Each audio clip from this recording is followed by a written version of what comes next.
ನಮಸ್ಕಾರ ಸ್ನೇಹಿತರೆ, ತಮ್ಮೆಲ್ಲರಿಗೂ ಅಕ್ಕ ಎಸ್ ಅಕಾಡೆಮಿ ಅರ್ಪಿಸುವ ದ ಹಿಂದೂ ದಿನಪತ್ರಿಕೆ ವಿಶ್ಲೇಷಣೆ ವಿಡಿಯೋ ಸರಣಿಗೆ ಸ್ವಾಗತ. ಸ್ನೇಹಿತರೆ, ಇವತ್ತು ದಿನಾಂಕ ಆಗಸ್ಟ್ 5ನೇ ತಾರೀಕಿನಂದು ದ ಹಿಂದೂ ಪತ್ರಿಕೆಯಲ್ಲಿ ಬಂದಿರತಕ್ಕಂತಹ ಪ್ರಮುಖ 5 ವಿಚಾರಗಳನ್ನು ನಾವು ಈ ವಿಡಿಯೋದಲ್ಲಿ ನಾವು ಚರ್ಚೆ ಮಾಡೋಣ. ಅದರಲ್ಲಿ ಪ್ರಮುಖ 2 ಸಂಪಾದಕೀಯ ವಿಚಾರಗಳು, ಹಾಗೆ ಉಳಿದಂತೆ ಪ್ರಮುಖ ಇನ್ನಿತರ ವಿಚಾರಗಳನ್ನು UPSC ಮತ್ತು KPSC ಎಕ್ಸಾಮ್ ಪರ್ಸ್ಪೆಕ್ಟಿವಲ್ಲಿ ನೋಡೋಣ. ಅದರಲ್ಲಿ ಮೊದಲನೇ ವಿಚಾರವಾಗಿ New Delhi maintains studied silence on Taiwan crisis. ಪ್ರಸ್ತುತ ತೈವಾನ್ ಸುತ್ತಮುತ್ತ ಉಂಟಾಗಿರ್ತಕ್ಕಂತಹ ಚೈನಾ ಮತ್ತು ಅಮೆರಿಕ ನಡುವೆ ಉಂಟಾಗಿರ್ತಕ್ಕಂತಹ ಉದ್ವಿಗ್ನ ಸ್ಥಿತಿ ಏನಿದೆ ಅದರ ಕುರಿತಂತೆ ಭಾರತ ಇದರಲ್ಲಿ ಮೌನವನ್ನು ವಹಿಸಿರುವಂಥದ್ದು. ಯಾಕೆ ಭಾರತ ಇಲ್ಲಿ ಮೌನವನ್ನು ವಹಿಸಿರುವಂಥದ್ದು, ಹಾಗೆ ಶ್ರೀಲಂಕಾದ ನಡೆ ಇದರಲ್ಲಿ ಏನಿದೆ ಅನ್ನೋದನ್ನು ಕೂಡ ಎರಡೂ ಸೇರಿಸಿ ನೋಡೋಣ. ಮೊದಲನೇ ಆರ್ಟಿಕಲಲ್ಲಿ ನೋಡೋಣ. ಈ ವಿಚಾರವನ್ನು ನಾವು ಇಂಟರ್ನ್ಯಾಷನಲ್ ರಿಲೇಷನ್ಶಿಪ್ GS 2 ಪೇಪರ್ಗೆ ಸಂಬಂಧಪಡೋ ರೀತಿಯಲ್ಲಿ ಇದನ್ನು ಕನೆಕ್ಟ್ ಮಾಡ್ಬೋದಾಗಿದೆ. ಎರಡನೇ ವಿಚಾರ ಸೋಪ್ ಆರ್ ವೆಲ್ಫೇರ್ ಡಿಬೇಟ್ ಅನ್ನೋದು. ಇದು ಫ್ರೀ ಬೈಸ್ಗೆ ಸಂಬಂಧಪಟ್ಟಿರೋ ರೀತಿಯಲ್ಲಿ ಕಳೆದ 2 ದಿನಗಳಿಂದ ಬಂದಿರತಕ್ಕಂತಹ ಆರ್ಟಿಕಲ್ಗಳ ಒಂದು ಮುಂದುವರಿದ ಭಾಗ ಆಗಿ ಈ ಎರಡನೇ ಆರ್ಟಿಕಲನ್ನು ನಾವು ನೋಡೋಣ. ಈ ವಿಚಾರ ಎರಡನೇ ಆರ್ಟಿಕಲ್ GS 2 ಪೇಪರ್ಗೆ ಪೊಲಿಟಿಗೆ ಮತ್ತು ಎಕನಾಮಿಕ್ಸ್ಗೆ ಸಂಬಂಧಪಡೋ ರೀತಿಯಲ್ಲಿ ಎರಡನೇ ವಿಚಾರವನ್ನು ನಾವು ಚರ್ಚೆ ಮಾಡೋಣ. ಮೂರನೇ ವಿಚಾರವಾಗಿ waiting for democracy in Jammu and Kashmir. ಇವತ್ತಿಗೆ ಆರ್ಟಿಕಲ್ 370ನ ರದ್ದು ಮಾಡಿ 3 ವರ್ಷ ಆಗಿದೆ. ಆ ಹಿನ್ನೆಲೆಯಲ್ಲಿ ಅವತ್ತು ಏನೋ ಭರವಸೆಗಳನ್ನು ಜಮ್ಮು ಕಾಶ್ಮೀರದ ಜನತೆಗೆಯನ್ನು ಸರ್ಕಾರ ಕೊಟ್ಟಿತ್ತು, ಅದು ಇಲ್ಲಿವರೆಗೂ ಈಡೇರಿಲ್ಲ ಅನ್ನೋ ಒಂದು ಕ್ರಿಟಿಸೈಸ್ ಆರ್ಟಿಕಲನ್ನು ಮೂರನೇ ಆರ್ಟಿಕಲಲ್ಲಿ ಕೊಟ್ಟಿರುವಂಥದ್ದು. ಇದು ಇಂಟರ್ನಲ್ ಸೆಕ್ಯೂರಿಟಿ ವಿಷಯವಾಗಿ ಮತ್ತು ಪೊಲಿಟಿ ಇವೆರಡೂ ವಿಚಾರಗಳಿಗೆ ಸಂಬಂಧಪಡೋ ರೀತಿಯಲ್ಲಿ ಮೂರನೇ ಆರ್ಟಿಕಲನ್ನು ನಾವು ನೋಡೋರಿದ್ದೇವೆ. ನಾಲ್ಕನೇ ವಿಚಾರವಾಗಿ is the declining rupee a crisis or an opportunity. ನಿರಂತರವಾಗಿ ಡಾಲರ್ನ ಎದುರು ರೂಪಾಯಿ ತನ್ನ ಮೌಲ್ಯವನ್ನು ಕಳೆದುಕೊಳ್ತಾ ಇರುವಂತಹ ಪ್ರಸ್ತುತ ಸಮಯದಲ್ಲಿ ಈ ಆರ್ಟಿಕಲ್ ಡಿಕ್ಲೈನಿಂಗ್ ರುಪಿ, ಅದರ ಮೌಲ್ಯ ಏನು ಕುಸಿತಾ ಇದೆ ರೂಪಾಯಿಗೆ, ಅದು ಒಂದು ನಮಗೆ ಅವಕಾಶವಾಗಿ ನಾವು ನೋಡ್ಬೋದಾ, ಇದನ್ನು ಯಾವ ರೀತಿಯಲ್ಲಿ ಈ ಸಂದರ್ಭವನ್ನು ಭಾರತ ಯಶಸ್ವಿಯಾಗಿ ಬಳಸ್ಕೊಳ್ಬೋದು ಅನ್ನೋ ಒಂದು ಆರ್ಟಿಕಲ್ ಇದೆ. ಇದನ್ನು ನಾವು ಎಕನಾಮಿಗೆ ರಿಲೇಟೆಡ್ ಆಗಿ ನೋಡುವಂಥದ್ದನ್ನು ಮಾಡೋಣ. 5ನೇ ಆರ್ಟಿಕಲಲ್ಲಿ Iran nuclear talks restart in Vienna with EU mediation ಅನ್ನೋದೊಂದು. ಈ ಇರಾನ್ನ ಮೇಲೆ ಅಮೆರಿಕ ಪ್ರಸ್ತುತವಾಗಿ ಈಗ ಆರ್ಥಿಕ ದಿಗ್ಬಂಧನಗಳನ್ನು ಏರಿದೆ. ಅದಕ್ಕೆ ಕಾರಣ ಕೊಟ್ಟಿರುವಂಥದ್ದು ಏನು ಅಂತಂದರೆ ನ್ಯೂಕ್ಲಿಯರ್ ಎನ್ರಿಚ್ಮೆಂಟ್ನ ಇದು ಮಾಡ್ತಾ ಇದೆ. ಇದನ್ನು ಜಗತ್ತಿಗೆ ಇದೊಂದು ಥ್ರೆಟ್ ಆಗಿ ಸಂಭವಿಸುತ್ತೆ, ರೀಜನಲ್ ಪೀಸ್ ಮತ್ತು ಸ್ಟೆಬಿಲಿಟಿಗೆ ಇರಾನ್ನ ಈ ನಡೆ ಒಂದು ಮಾರಕ ಆಗುತ್ತೆ ಅನ್ನೋದನ್ನು ಹೇಳಿತ್ತು. ಅದರ ಈಗ ಮುಂದುವರೆದ ಭಾಗ ಆಗಿ ಯುರೋಪಿಯನ್ ಯೂನಿಯನ್ಗಳು ಕೂಡ ಇರಾನ್ನ ಹಾಗೆ ಅಮೆರಿಕ ಇವನ್ನೆಲ್ಲವನ್ನು ಕೂಡ ಮತ್ತೊಮ್ಮೆ ಸೇರಿಸಿ ನೆಗೋಸಿಯೇಷನ್ ಮಾಡೋವಂಥದ್ದು, ಇದನ್ನು ನ್ಯೂಕ್ಲಿಯರ್ ಎನ್ರಿಚ್ ಮಾಡೋದನ್ನು ಕಡಿಮೆ ಮಾಡೋವಂಥದ್ದನ್ನು ಮಾಡಿ ಅದರ ಮೂಲಕ ಆರ್ಥಿಕ ದಿಗ್ಬಂಧನಗಳನ್ನು ತೆರವುಗೊಳಿಸೋದಕ್ಕೆ ಇಲ್ಲಿ ಯುರೋಪಿಯನ್ ಯೂನಿಯನ್ ಸಹಾಯ ಮಾಡುವಂಥದ್ದು ಈ 5ನೇ ಆರ್ಟಿಕಲಲ್ಲಿ ಕೊಟ್ಟಿರುವಂಥ ವಿಚಾರ. ಇದನ್ನು ನಾವು ಚರ್ಚೆ ಮಾಡೋಣ. ಇಂಟರ್ನ್ಯಾಷನಲ್ ರಿಲೇಷನ್ಶಿಪ್ಗೆ ಹಾಗೆ ಸೈನ್ಸ್ ಆ್ಯಂಡ್ ಟೆಕ್ನಾಲಜಿಗೂ ಕೂಡ ಈ ವಿಷಯವನ್ನು ಕನೆಕ್ಟ್ ಮಾಡಿ ನೋಡ್ಬೋಣ. ಸ್ನೇಹಿತರೆ, ಮೊದಲನೇ ವಿಚಾರವಾಗಿ Sri Lanka firmly committed to one China policy. ಇದು ಅಲ್ಲಿರುವಂತಹ ಪ್ರಧಾನಿಗಳು ಈಗ ಹೇಳಿರುವಂಥದ್ದು. ಹಾಗೆ ಭಾರತದ ಇದರಲ್ಲಿ ನಿಲುವು ಏನಿದೆ ಅಂತಂದರೆ maintains studied silence on Taiwan crisis. Bharat ಇಲ್ಲಿ ಸೈಲೆನ್ಸ್ನ ಮೇಂಟೈನ್ ಮಾಡ್ತೀನಿ ಅಂತ ಹೇಳ್ತಾ ಇದೆ. ಹಾಗೆ ಶ್ರೀಲಂಕಾ ಇಲ್ಲಿ ನಾನು ಒನ್ ಚೈನಾ ಪಾಲಿಸಿನ ಮೇಂಟೈನ್ ಮಾಡ್ತೀನಿ ಅಂತ ಹೇಳಿದೆ. ಸ್ನೇಹಿತರೆ, ಕಳೆದ 2 ದಿನಗಳ ಹಿಂದೆ ಅಮೆರಿಕಾದ ಸ್ಪೀಕರ್ ಆಗಿದ್ದಂತಹ ನ್ಯಾನ್ಸಿ ಪೆಲೋಸಿ ಅವರವರು ತೈವಾನ್ ಪ್ರದೇಶಕ್ಕೆ ಭೇಟಿಯನ್ನು ಕೊಟ್ಟಿದ್ದರು. ಈ ತೈವಾನ್ ಭೇಟಿಯನ್ನು ಚೈನಾ ವಿರೋಧಿಸಿತ್ತು. ಯಾಕೆ ಅಂತಂದರೆ ಆ ತೈವಾನ್ ಭಾಗ ನನಗೆ ಸೇರಿದ್ದು, ಇದು ನನ್ನ ಭೂಭಾಗಕ್ಕೆ ಸೇರಿದ್ರಿಂದ ಅಲ್ಲಿಗೆ ನನ್ನ ಅನುಮತಿ ಇಲ್ಲದೇ ತಮ್ಮ ಪ್ರವೇಶವನ್ನು ನಾನು ನಿರಾಕರಿಸ್ತೀನಿ, ಇದು ಅನಧಿಕೃತ ಪ್ರವೇಶ ಆಗುತ್ತೆ, ಹಾಗೆ ಇದು ನನ್ನ ಸಾರ್ವಭೌಮತೆ, ನಮ್ಮ ಸಾವರ್ನಿಟಿನ ನೀವು ಉಲ್ಲಂಘಿಸಿರೋ ಥರ ಆಗುತ್ತೆ ಅನ್ನೋದನ್ನು ಹೇಳಿತ್ತು. ಆದಾಗ್ಯೂ ಕೂಡ ನ್ಯಾನ್ಸಿ ಪೆಲೋಸಿ ಅವರು ತೈವಾನ್ಗೆ ಪ್ರವೇಶ ಮಾಡಿದರು. ಇದರ ನಂತರದ ಬೆಳವಣಿಗೆಯಲ್ಲಿ ಚೈನಾ ತನ್ನ ನೌಕಾಬಲವನ್ನು ಮತ್ತು ಮಿಲಿಟರಿ ಎಕ್ಸಸೈಸ್ಗಳನ್ನು ತೈವಾನ್ ಪ್ರದೇಶದ ಸುತ್ತ 6 ಭಾಗಗಳಲ್ಲಿ ಆಯೋಜನೆ ಮಾಡಿತ್ತು. ಇದರ ವಿರುದ್ಧವಾಗಿ ಅಮೆರಿಕಾನೂ ಕೂಡ ತನ್ನ ಏನು ನ್ಯೂಕ್ಲಿಯರ್ ಏರ್ಕ್ರಾಫ್ಟ್ ಕ್ಯಾರಿಯರ್ಗಳಿದ್ದಾವೆ ಅವನ್ನೆಲ್ಲದನ್ನು ಕೂಡ ಸೌತ್ ಚೈನಾ ಸೀನಲ್ಲಿ ಇದನ್ನು ನಿಲ್ಲಿಸಿತ್ತು. ಹಾಗೆ ಇವೆರಡೂ ರಾಷ್ಟ್ರಗಳು, ಅಮೆರಿಕ ಮತ್ತು ಚೈನಾ ರಾಷ್ಟ್ರಗಳ ನಡುವೆ ಉಂಟಾಗಿರ್ತಕ್ಕಂಥ ಈ ಬಿಕ್ಕಟ್ಟಿನ ಪರಿಸ್ಥಿತಿಯಲ್ಲಿ ಕೆಲವು ರಾಷ್ಟ್ರಗಳು ಅಥವಾ ಚೈನಾದ ಸುತ್ತಮುತ್ತ ರಾಷ್ಟ್ರ ಇರುವಂಥವು, ಹಾಗೆ ಅಮೆರಿಕದ ಮಿತ್ರ ರಾಷ್ಟ್ರಗಳು ಯಾರೆಲ್ಲ ಇದ್ದಾವೆ, ಈ ಸೌತ್ ಚೈನಾ ಸೀನೆಗೆಯಲ್ಲಿ ಸಂಬಂಧಪಡುವಂತಹ ದೇಶಗಳು ಏನಿದ್ದಾವೆ, ಇದರಲ್ಲಿ ಆರ್ಥಿಕ ಚಟುವಟಿಕೆಗಳಿಗೆ ಹೊಂದುವಂತಹ ದೇಶಗಳು ಯಾವಿದ್ದಾವೆ, ಹಾಗೆ ಚೈನಾ ಜೊತೆ ರಿಲೇಷನ್ಶಿಪ್ನ ಇಟ್ಕೊಂಡಿರುವಂಥವು ಯಾವೆಲ್ಲ ದೇಶಗಳಿದ್ದಾವೆ, ಅಮೆರಿಕದ ಜೊತೆಗೆ ಇಟ್ಕೊಂಡಿರುವಂಥ ದೇಶಗಳು ಯಾವೆಲ್ಲ ಇದ್ದಾವೆ, ಇವು ವಿಭಿನ್ನವಾಗಿ ಅವುಗಳ ಒಂದು ಸ್ವಹಿತಾಸಕ್ತಿಯ ಮೇಲೆಗೆ ಇಲ್ಲಿ ನಿರ್ಧಾರಗಳನ್ನು ಕೈಗೊಳ್ತಾ ಇದ್ದಾವೆ. ಅವು ಪೂರ್ತಿಯಾಗಿ ರಷ್ಯಾ ಕಡೆ, ಅಮೆರಿಕದ ಕಡೆನೂ ವಾಲ್ದೇನೆ, ಚೈನಾದ ಕಡೆನೂ ವಾಲ್ದೇನೆ ತಮ್ಮ ಸ್ವಹಿತಾಸಕ್ತಿಯನ್ನು ಇಲ್ಲಿ ಮೇಂಟೈನ್ ಮಾಡೋದ್ರಲ್ಲಿ ಅವು ಯೋಚನೆ ಮಾಡ್ತಾ ಇರೋಂಥ ಸ್ಥಿತಿಯಲ್ಲಿ ಈಗ ಪ್ರಸ್ತುತ ಶ್ರೀಲಂಕಾದಲ್ಲಿ ನಾವು ನೋಡ್ತಾ ಇದ್ದೀವಿ. ಕಳೆದ ಸುಮಾರು ತಿಂಗಳಿಂದ ಅಲ್ಲಿ ಆರ್ಥಿಕ ಬಿಕ್ಕಟ್ಟು ಉಂಟಾಗಿರತಕ್ಕಂಥದ್ದು, ಹಾಗೆ ಸರಣಿಯಾಗಿ ಅವರ ರಾಷ್ಟ್ರ ಅಧ್ಯಕ್ಷರುಗಳು ರಾಜೀನಾಮೆ ಕೊಡುವಂಥದ್ದು, ಹೊಸ ಸರ್ಕಾರ ರಚನೆ ಆಗೋಕ್ಕೆ ಪ್ರಯತ್ನ ಪಡ್ತಿರುವಂಥದ್ದು, ಸಂವಿಧಾನವನ್ನು ಬದಲಾಯಿಸಬೇಕು ಅಂತಿರ್ತಕ್ಕಂಥದ್ದು, ಹಾಗೆ ಅಲ್ಲಿ ಕೋವಿಡ್ನ ಪರಿಣಾಮದಿಂದಾಗಿ ಈ ರೀತಿಯಾದಂಥ ಬಿಕ್ಕಟ್ಟುಗಳು ಇನ್ನೂ ಹೆಚ್ಚಿನದಾಗಿ ಒಂದು ತೀವ್ರ ರೂಪವನ್ನು ಪಡೆದಿರ್ತಕ್ಕಂಥದ್ದು. ಅಲ್ಲಿನ ನಾಗರಿಕರು ರಸ್ತೆಗೆ ಇಳಿದು ಹೋರಾಟ ಮಾಡ್ತಿರ್ತಕ್ಕಂಥದ್ದನ್ನು ನಾವು ಅಂತಾರಾಷ್ಟ್ರೀಯ ಮಟ್ಟದಲ್ಲಿ ಇದನ್ನು ಗಮನಿಸ್ತಾನೆ ಇದ್ದೀವಿ. ಶ್ರೀಲಂಕಾ ಈ ಪರಿಸ್ಥಿತಿಗೆ ಕಾರಣ, ಚೈನಾನೂ ಕೂಡ ಈ ಪರಿಸ್ಥಿತಿಗೆ ಕಾರಣ ಆಗೋಕ್ಕೆ ತನ್ನ ನೀತಿಗಳನ್ನು, ಅಂದರೆ ಅದನ್ನು ಸಾಲದ ಸುಳಿಯಲ್ಲಿ ಸಿಲುಕಿಸೋಂಥ ಎಲ್ಲ ಅಂಶಗಳನ್ನು ಚೈನಾ ಶ್ರೀಲಂಕಾದಲ್ಲಿ ಮಾಡಿತ್ತು. ಇದರಿಂದ ಶ್ರೀಲಂಕಾದ ಡೆಟ್ ಟ್ರ್ಯಾಪಿಗೆ ಒಳಗಾಗಿತ್ತು. ಶ್ರೀಲಂಕಾ ಚೈನಾದ ಡೆಟ್ ಟ್ರ್ಯಾಪಿಗೆ ಒಳಗಾಗಿತ್ತು. ಇಲ್ಲಿ ಅಂಬನ್ಟೋಟಾ ಪೋರ್ಟನ್ನು ಅದು ಕಾಂಟ್ರಾಕ್ಟಿಗೆ ತಗೊಂಡು ಅದನ್ನು ಇನ್ಫ್ರಾಸ್ಟ್ರಕ್ಚರ್ನ ನಾನು ಡೆವಲಪ್ ಮಾಡ್ತೀನಿ ಅಂತೇಳಿ ಅದಕ್ಕೆ ಹೆಚ್ಚಿನ ಬಡ್ಡಿಯ ರೂಪದಲ್ಲಿ ಸಾಲಗಳನ್ನು ಕೊಟ್ಟು ಶ್ರೀಲಂಕಾವನ್ನು ಒಂದು ಸಂಕಷ್ಟ ಪರಿಸ್ಥಿತಿಗೆ ನೂಕೋದ್ರಲ್ಲಿ ಚೈನಾನೂ ಕೂಡ ಪಾಲುದಾರ ಆಗಿದೆ. ಆದಾಗ್ಯೂ ಕೂಡ ಈಗ ಶ್ರೀಲಂಕಾ ಈಗ ತೈವಾನ್ ನಡೀತಾ ಇರ್ತಕ್ಕಂಥ ಕ್ರಿಸಿಸಲ್ಲಿ ಏನಿದೆ ಇದರಲ್ಲಿ ನಾನು ಒಂದು ಚೈನಾ ಪಾಲಿಸಿನ ನಾನು ಫಾಲೋ ಮಾಡ್ತೀನಿ ಅನ್ನೋದನ್ನು ಹೇಳ್ತಾ ಇದೆ. ಅಂದರೆ ನಾನು ಇಡೀ ಮೇನ್ಲ್ಯಾಂಡ್ ಚೈನಾ ಏನಿದೆ ಅದಕ್ಕೆ ಸಂಬಂಧಪಟ್ಟಿರುವಂಥ ತೈವಾನ್ ಆಗಿರ್ಬೋದು, ಹಾಂಗ್ಕಾಂಗ್ ಆಗಿರ್ಬೋದು, ಮತ್ತು ಬೇರೆ ಬೇರೆ ವಿವಾದಾತ್ಮಕವಾದಂತಹ ದ್ವೀಪಗಳು ಏನಿದ್ದಾವೆ, ಸ್ಪಾರ್ಟ್ಲೆ ಐಲ್ಯಾಂಡ್, ಪಾರ್ಸಲ್ ಐಲ್ಯಾಂಡ್, ಈ ಥರದ ಎಲ್ಲ ಭಾಗಗಳನ್ನು ಸೇರಿ ನಾನು ಒಂದು ಚೈನಾ ಅಂತ ಕನ್ಸಿಡರ್ ಮಾಡ್ತೀನಿ. ಹಾಗೆ ನಾನು ಆ ಚೈನಾ ಜೊತೆಗೆ ಮಾತ್ರನೇ ವ್ಯವಹಾರ ಮಾಡ್ತೀನಿ. ಉಳಿದಂತೆ ತೈವಾನ್ ಇರ್ಬೋದು, ಹಾಂಗ್ಕಾಂಗ್, ಈ ಥರದಕ್ಕೆ ನಾನು ಸಪ್ರೇಟಾಗಿ ಯಾವುದೇ ಪ್ರತ್ಯೇಕ ದೇಶದ ಮಾನ್ಯತೆಯನ್ನು ಪರಿಗಣಿಸಲು ಶ್ರೀಲಂಕಾ ಅನ್ನೋದನ್ನು ಹೇಳಿದೆ. ಇದಕ್ಕೆ ಈಗ ಶ್ರೀಲಂಕಾಗೆ ಈಗಾಗಲೇ ತುರ್ತು ಪರಿಸ್ಥಿತಿ, ಆರ್ಥಿಕ ತುರ್ತು ಪರಿಸ್ಥಿತಿ, ಬಿಕ್ಕಟ್ಟು, ಎಲ್ಲ ಎನರ್ಜಿ ಸೆಕ್ಯೂರಿಟಿ ಎಲ್ಲದರಲ್ಲೂ ಅದು ತೊಂದರೆಯನ್ನು ಅನುಭವಿಸ್ತಾ ಇದ್ರೂ ಕೂಡ ಅದಕ್ಕೆ ಸಹಾಯ ಮಾಡೋದಕ್ಕೆ ಅಂತೇಳಿ ಚೈನಾ ಮುಂದೆ ಬಂದಿಲ್ಲ. ಆದರೆ ಭಾರತ ಇದಕ್ಕೆ $3 ಬಿಲಿಯನ್ನಷ್ಟು ಡಾಲರ್ಗಳಷ್ಟು ನಾವು ಶ್ರೀಲಂಕಾಕ್ಕೆ ಸಹಾಯ ಮಾಡಿದ್ದೀವಿ. ಶ್ರೀಲಂಕಾಕ್ಕೆ ಈಗ ಹಣದ ಅಗತ್ಯ ಅತಿ ಹೆಚ್ಚಾಗಿರುವಂಥದ್ದು. ಈಗ ಅದು IMF ಹತ್ರವನ್ನು ಹೋಗಿ ಸಾಲವನ್ನು ಪಡಿತಾ ಇದೆ. IMF ಈಗ ಪ್ರಮುಖವಾಗಿ ಅಮೆರಿಕದ ನಿಯಂತ್ರಣದಲ್ಲಿರೋದ್ರಿಂದ ಈಗ ಪ್ರಸ್ತುತ ಈ ಶ್ರೀಲಂಕಾ ಈ ಹೇಳಿಕೆಯಿಂದ ನಾನು ಚೈನಾದ ಒಂದು ಪಾಲಿಸಿನ ಫಾಲೋ ಮಾಡ್ತೀನಿ ಅನ್ನೋ ಹೇಳಿಕೆ ಅಮೆರಿಕದ ಕೆಂಗಣ್ಣಿಗೆ ಗುರಿಯಾಗ್ಬೋದು. ಅದ್ರ ಮೂಲಕ ಅದಕ್ಕೆ ಬರೋವಂತಹ IMFನಿಂದ ಬರೋವಂತಹ ಸಹಾಯಧನ ಏನಿದೆ ಅದು ನಿಲ್ಲಬಹುದಂಥ ಚಾನ್ಸಸ್ ಇದೆ, ಅಥವಾ ಅದರಲ್ಲಿ ಕಡಿತ ಉಂಟಾಗುವಂಥ ಸಂಭವಗಳು ಇದ್ದಾವೆ. ಇಷ್ಟಾಗಿಯೂ ಕೂಡ ಚೈನಾದ ಪರವನ್ನು ಈ ಶ್ರೀಲಂಕಾ ಒಲವನ್ನು ವ್ಯಕ್ತಪಡಿಸ್ತಾ ಇರತಕ್ಕಂಥದ್ದು ಇಲ್ಲಿ ಆಶ್ಚರ್ಯ ಆಗುತ್ತೆ. ಅದೇ ರೀತಿಯಾಗಿ ಭಾರತ ಈಗ ಪ್ರಸ್ತುತ ನಡೀತಾ ಇರ್ತಕ್ಕಂಥ ತೈವಾನ್ ಕ್ರಿಸಿಸ್ಗೆ ಸಂಬಂಧಪಟ್ಟ ರೀತಿಯಲ್ಲಿ ಭಾರತ ಇಲ್ಲಿ ನಾನು ಮೌನ ವಹಿಸ್ತೀನಿ ಅಂತ ಹೇಳಿದೆ. ಯಾಕೆ ಅಂತಂದರೆ ನಾನು ಭಾರತ ಮತ್ತು ತೈವಾನ್ನ ರಿಲೇಷನ್ಸ್ಗಳಲ್ಲಿ ಯಾವುದೇ ಆಗಿ ನಾವು ಪರ್ಟಿಕ್ಯುಲರ್ ಆಗಿ ತೈವಾನ್ ಜೊತೆ ಅಷ್ಟಾಗಿ ಡಿಪ್ಲೊಮ್ಯಾಟಿಕ್ ರಿಲೇಷನ್ಸ್ಗಳನ್ನು ನಾವು ಹೊಂದಿಲ್ಲ. ಅದನ್ನು ನಾವು ಪ್ರತ್ಯೇಕ ರಾಷ್ಟ್ರ ಅಂತೇಳಿ ಇದುವರೆಗೂ ನಾವು ಪರಿಗಣಿಸಿಲ್ಲ. ಆದರೆ ಒನ್ ಚೈನಾ ಪಾಲಿಸಿನ ಭಾರತನೂ ಕೂಡ ಸ್ವತಂತ್ರ 1947ಇಂದನೂ ಕೂಡ ಇಲ್ಲಿವರೆಗೂ, ಅಂದರೆ 2010ವರೆಗೂ ನಾವು ಕೂಡ ಒನ್ ಚೈನಾ ಪಾಲಿಸಿನ ಫಾಲೋ ಮಾಡ್ತಾ ಬಂದಿದ್ವಿ.